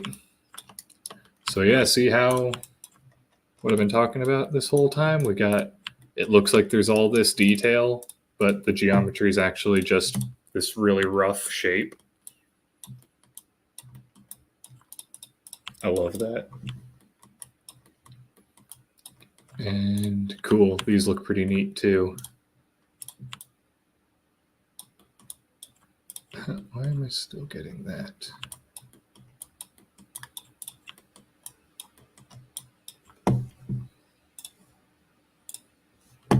Because I didn't move that. Okay, one more fix. These guys shouldn't be here.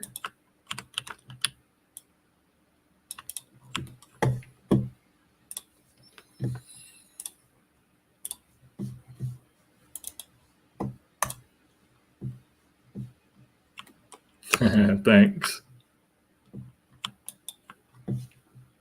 Yeah, it's fun when it starts to come together.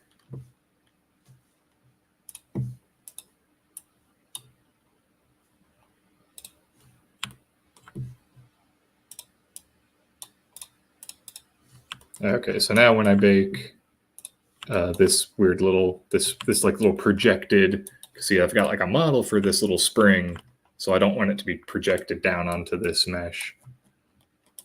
So I'm going to bake again, and it should go away because I moved it out of the way.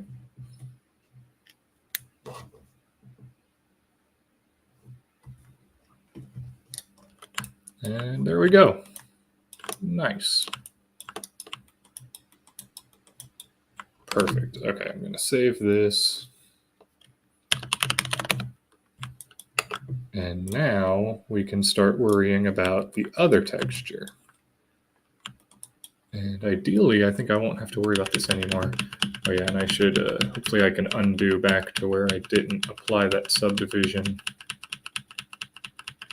because I don't want that to stay applied. Perfect. And I'll freeze these guys, because that caused problems. Okay. All right. Now we're in business. So that was low A. So now we can try low B. And we don't even need to worry about this stuff. For low B, we can just delete it. Because all we care about is this part. So let me make sure we've got it.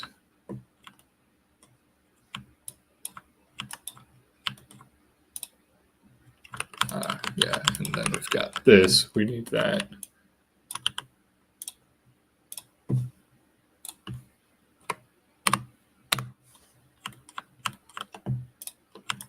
That should be all we need for this. All right, so we will export this. We'll call this low poly B. Go back to Marmoset. And let's see, so we baked these. We baked them at 2048. That should be adequate. I'm going to rename these so that they don't get overwritten. Okay, yeah, now I can get rid of that.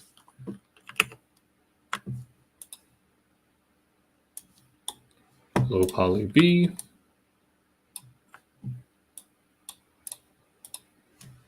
And we shouldn't have to change any of these settings now. We should be able to just kind of work.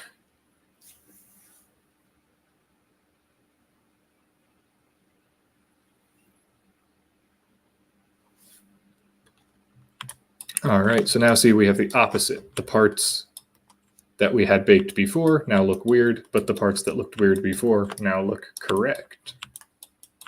Oh, that turned out good.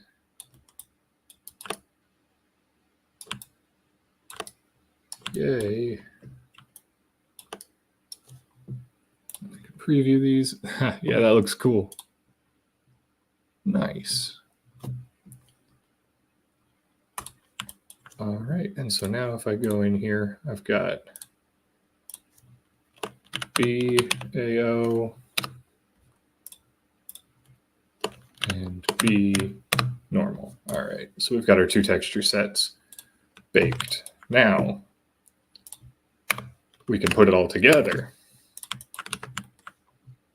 All right, so I'm gonna duplicate this one more time. I'm gonna call it game, hide these. Don't need to worry about them anymore. And so now we've got our UVs. So we can start bringing everything back into position.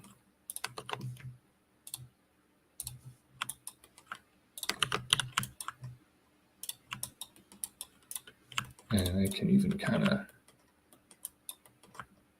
of stage this up. Yeah, we can go ahead and start duplicating our pieces.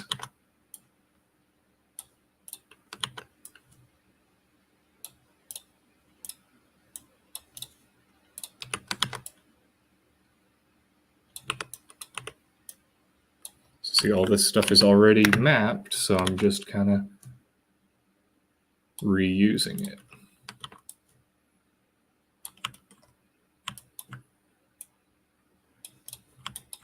And I can mirror this.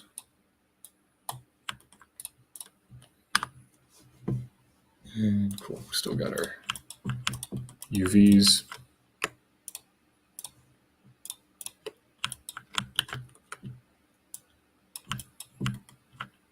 And I'm just going to kind of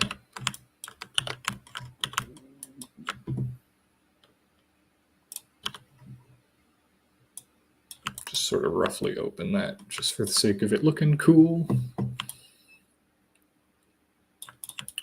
All right, and so now we just need to set up our materials. So we've got two materials. Let me refresh my memory. We have A and B. So, right.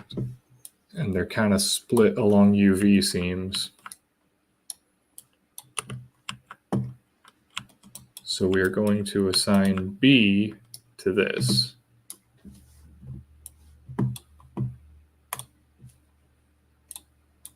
And I don't want it to be called Lambert 5. I'm going to call it backpack B. And I can go ahead and test it out by adding a file node and go into my, gotta go locate my little cache folder, my bakes.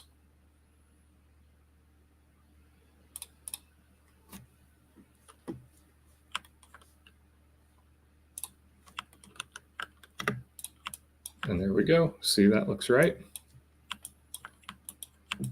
And now, yep, there we go. And now everything else, yeah, so this,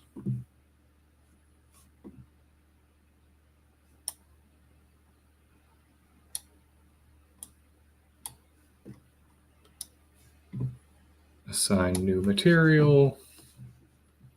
Oops, where's my little assign new material window? There it is. And I'm only doing this to, we'll set all this up in Unreal. I'm just doing this as like a test.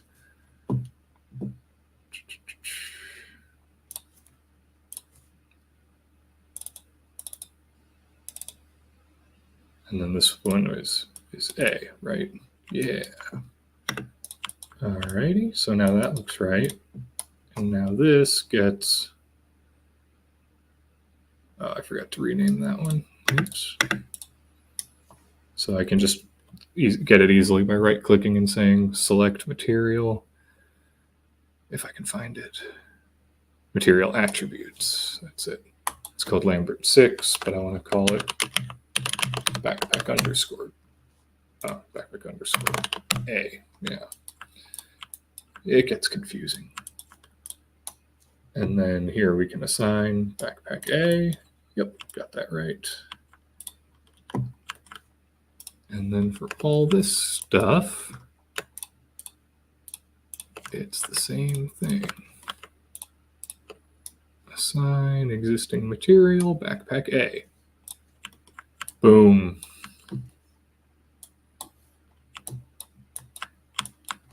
And that actually looks pretty cool. And then this will have a separate material for the screen.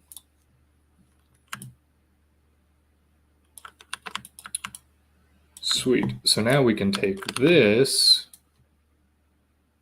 and we can export it. And we can go back to Marmoset. And honestly, just make a new Marmoset scene just to kind of test this out. And see, it imports these materials from Maya, so it already has the AO on there. But we can add our normal map.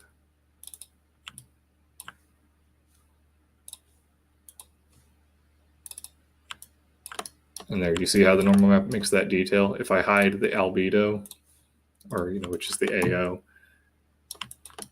doesn't that look cool? Like, it looks so cool and detailed.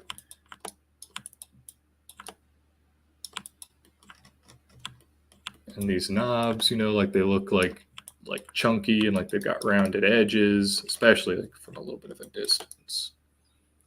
It looks pretty neat. But then, but the thing is, it's, when you turn this off, you realize that it's all fake. It doesn't look that good at all.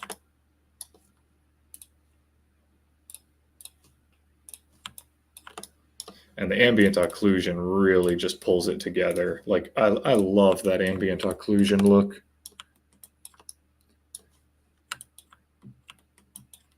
Thanks. Yep, and so now I can use Marmoset as kind of like a previewer so I can start texturing it. And I think I'm probably ready to go with texturing. There might be like a couple little odds and ends. Like there's some weirdness here. That might be able to be fixed by just sort of adding the padding. think that might work. I'm not quite sure. Oh no, the one thing I need, there's one thing I still need to do. I need to make a material ID map. And that'll help me with texturing. Because like if I want to make this button a different color, it's like I'd have to kind of paint in the lines. And that's not necessary. There's an easier way to do it. So let's do that just really quick. Shouldn't take too long. So here's what we got to do. We got to split these. I don't even need to worry about that. And this is why I keep my ZBrush exports lightweight, because you got to split this stuff sometimes, and if it's too high poly, it's slow.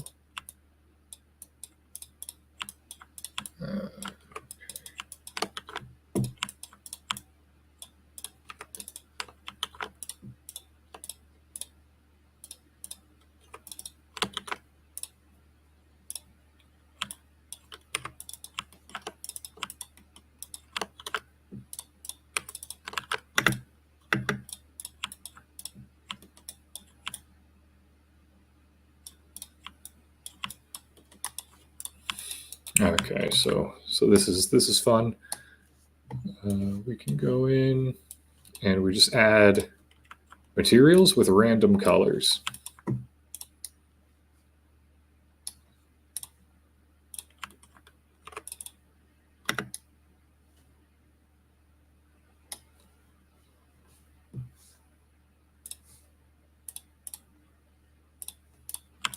And the reason we're doing this is because then we'll get a texture that has all these random colors, and we can use that to create masks in Photoshop to make our lives a little easier for texturing.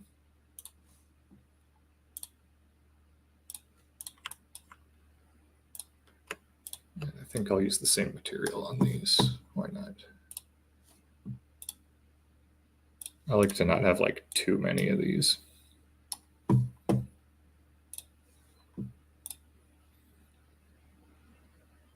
I'm out of the little presets, so I got to start making my own. All right. Let's see. And then I usually use the same material for like metals throughout, or I mean the same color. So like maybe like orange-ish. You want your colors to be not too close to each other, because otherwise it's harder to select them in Photoshop. All right, so let's see, I can start naming these.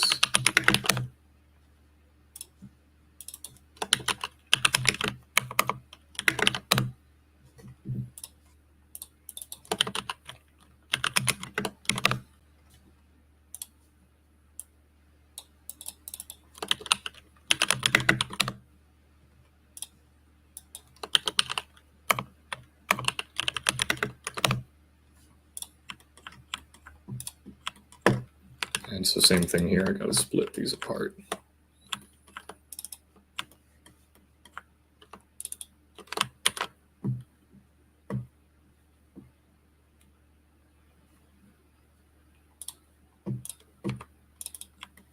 Yeah, this is another one of those kind of like brain benders the first few times you do it, but it starts to make sense. It'll all make sense once you see that that texture map. Once you see the material ID map, it'll just be like, oh yeah.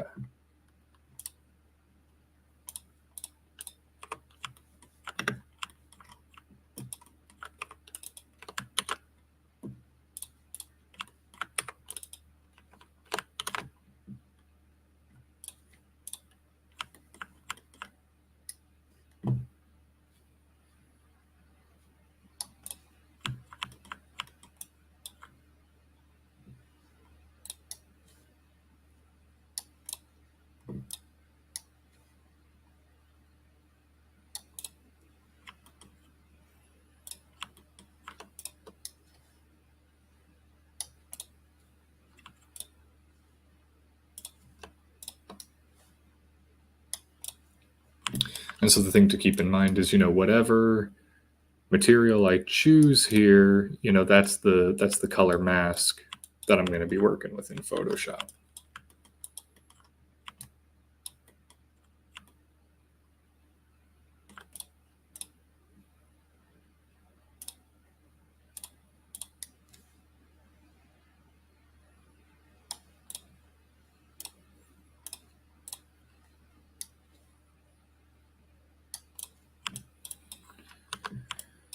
All right.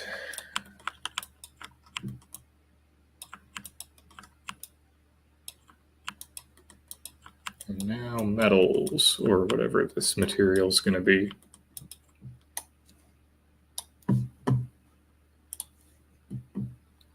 I'm running out of colors.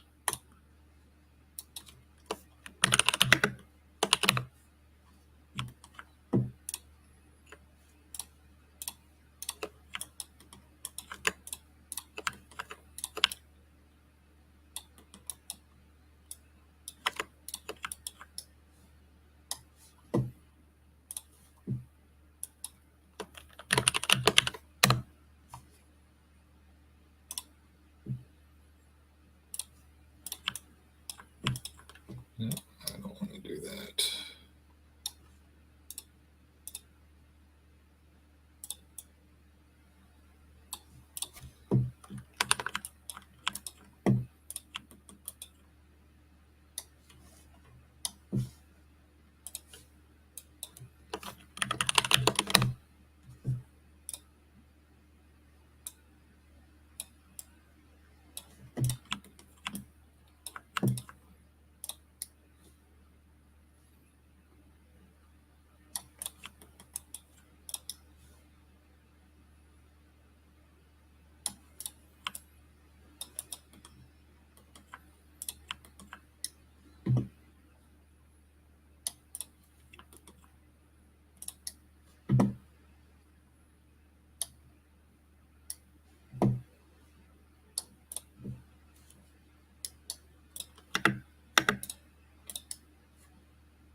Kind of just trying to figure out like what kind of breakups and color distributions look coolest.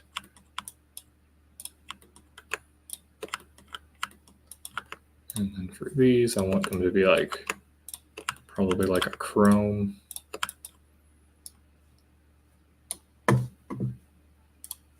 And so yeah, it doesn't matter what color I actually pick right now. It just needs to be different enough from all the rest that it makes it easy to select.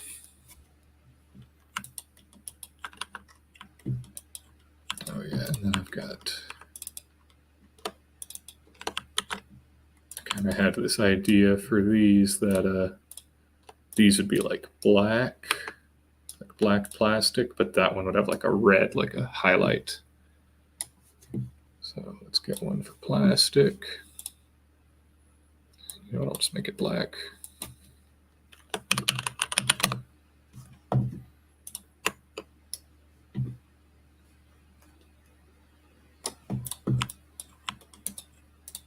And I've got a couple materials from when I started blocking this out that I can use. All Marmoset is going to care about is just that they're different.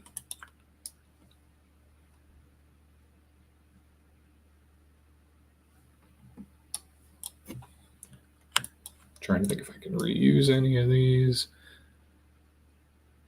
Yeah.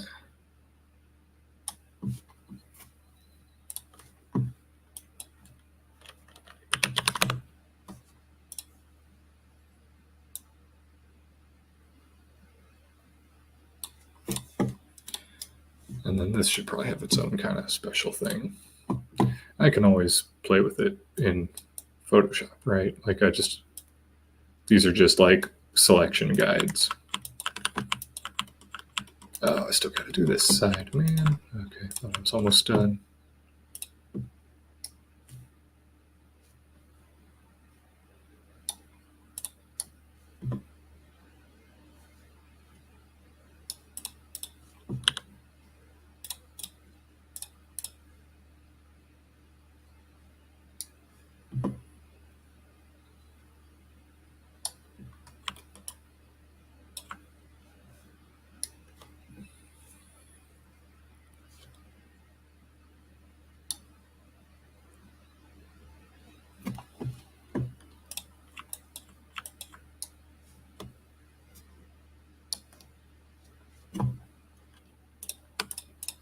Looks like I have to unparent these to make them a different material. That's annoying.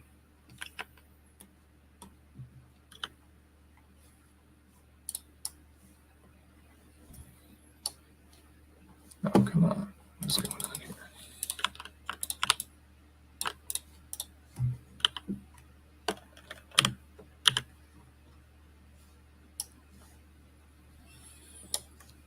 There we go.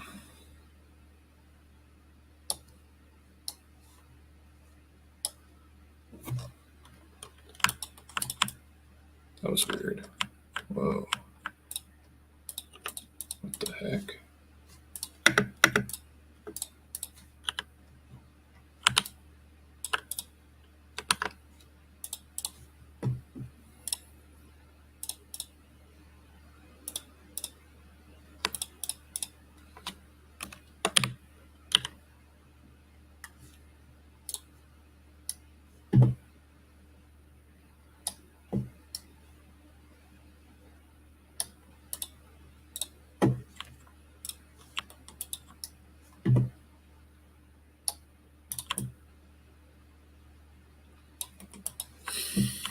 That actually should be the same color.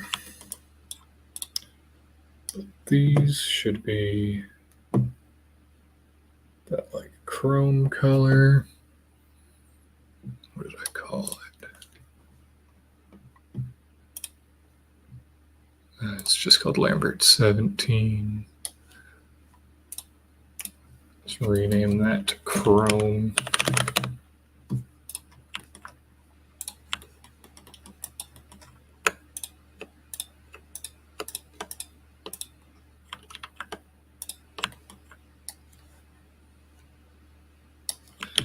Can use that material there. Wait, this shouldn't be here.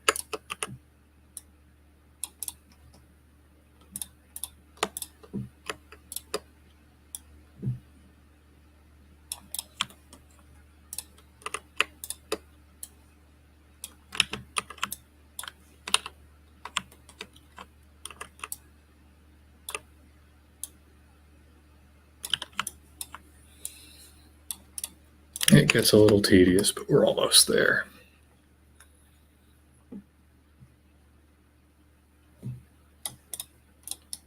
And then for this, we can just use like black plastic because we just kind of want it to fade.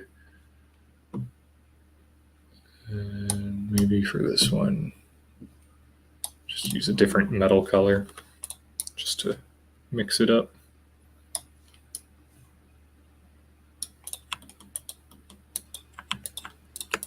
Same for these. All right. That should do it. Oh, we need this one. I'll use chrome here.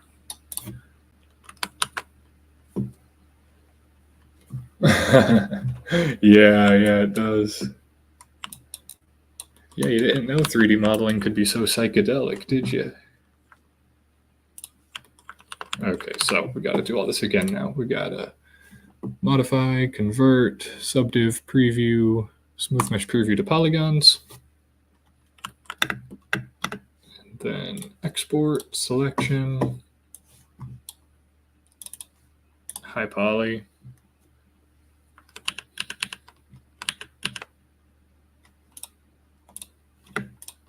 Okay, now we should be able to go back to Marmoset. Open up our baking.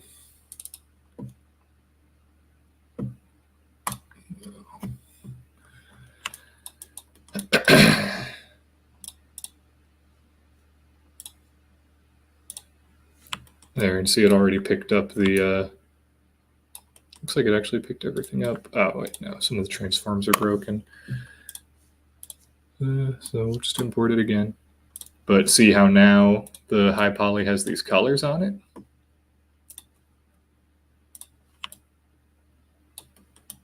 Yeah, that's key. Oh, I forgot to assign something there. That's fine, it'll work. Oh, wait. Oh, I know what happened. Oh, man. It's because I had to unparent these guys.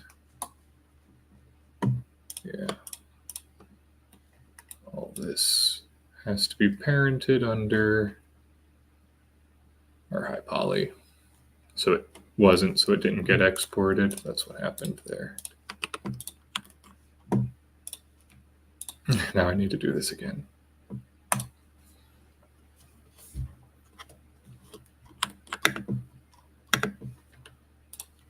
Okay, export.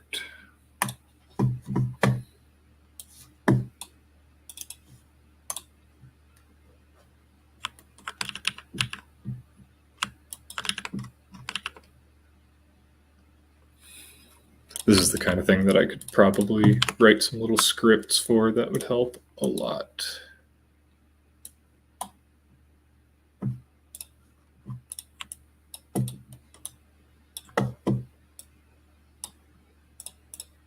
All right, there we go. So now we've already got our normals and ambient occlusion, so we don't need to worry about those, but we can turn on material ID and hit bake.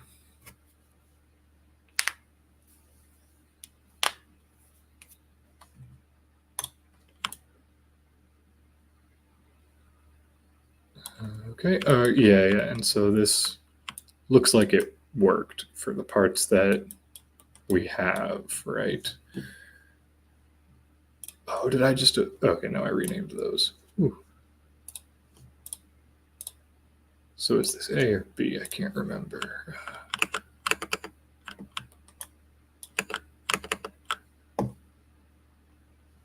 Okay, this is A. So we can name this A mat ID. Alrighty, and now we can just get rid of that. Get our low poly B. And we should be able to just bake again. Yeah, there it is. Yep, that's correct. It doesn't look correct, but it is. So that's... So now we can call this B mat ID. Nice. And let me just prove that this is working correctly. So this is our mat ID. Let me get our ambient occlusion maps. And we'll just bring this in here, close it. So we've got a layer now. And we can go ahead and rename this backpack D for diffuse, because this will be the start of our actual texture. And actually I need to name that backpack. I was doing A and B, but I'm gonna say like main and straps or something like that for my actual textures.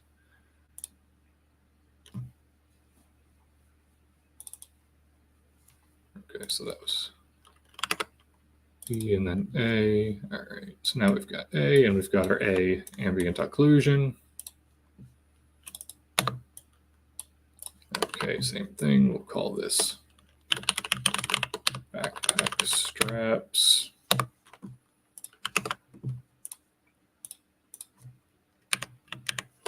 Underscore D. All right, now we've got these. Now we can go back to our rendering scene for Marmoset. Got our game model. We've got our two materials. Let's rename them. Let's see, this one is straps. This one is main. And update our albedo. And nothing changes, right? Nothing changes visibly because we just have the same thing in here. But if I turn these off and save our files, when I go back to Marmoset, we've got our color ID map. Yep. Yep, now we're baking with gas. That's right. All right. Sweet. So that's it. That's the hard part. So now we're ready to texture, and that's the fun part. I love texturing. And so this is what we'll do. We can go in and we can use the wand tool, turn off contiguous, and you can make a mask, right? So we get a mask, and then we can start, blocking in our colors and everything.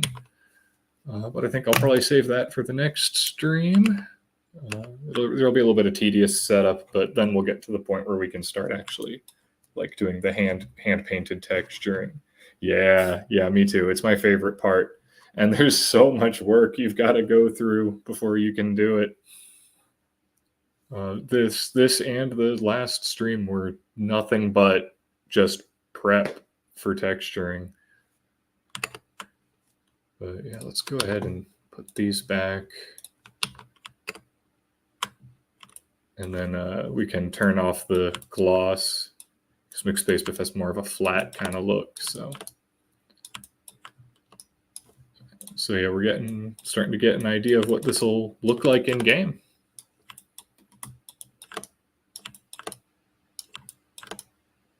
And this will be a little screen with little, stuff going on. I think that's going to be pretty neat. And you look at these hinges. They look so detailed, but they're not. There's actually like nothing going on with them. Oh yeah, I like this feature. You can do this like wire overlay. So you can kind of see like, it's just crazy. I don't know. This never ceases to amaze me for some reason. Like just what you can do with baked maps. Like that looks like it has so much depth, but it doesn't. It's totally flat.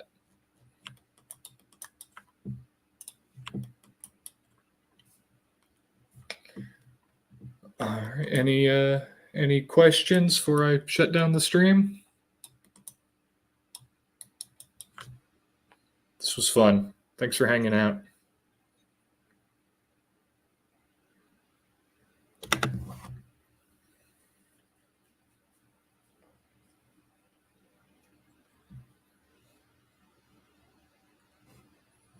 It is a process, that's for sure. It'll be fun to time lapse it and then not have to sit here for 5 hours watching it. Ready for textures. All right, me too. All right, well, just keep an eye on Discord and I'll let you know when I'm going to do that. Maybe this week, hopefully. This seems to be a pretty good time for me to stream, so yeah, we'll just see how it goes.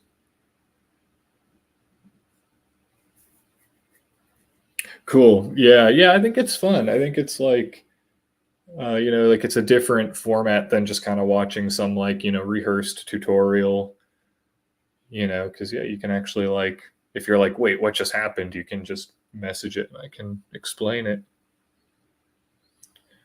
All right, thanks. You too. All right, man. Take it easy.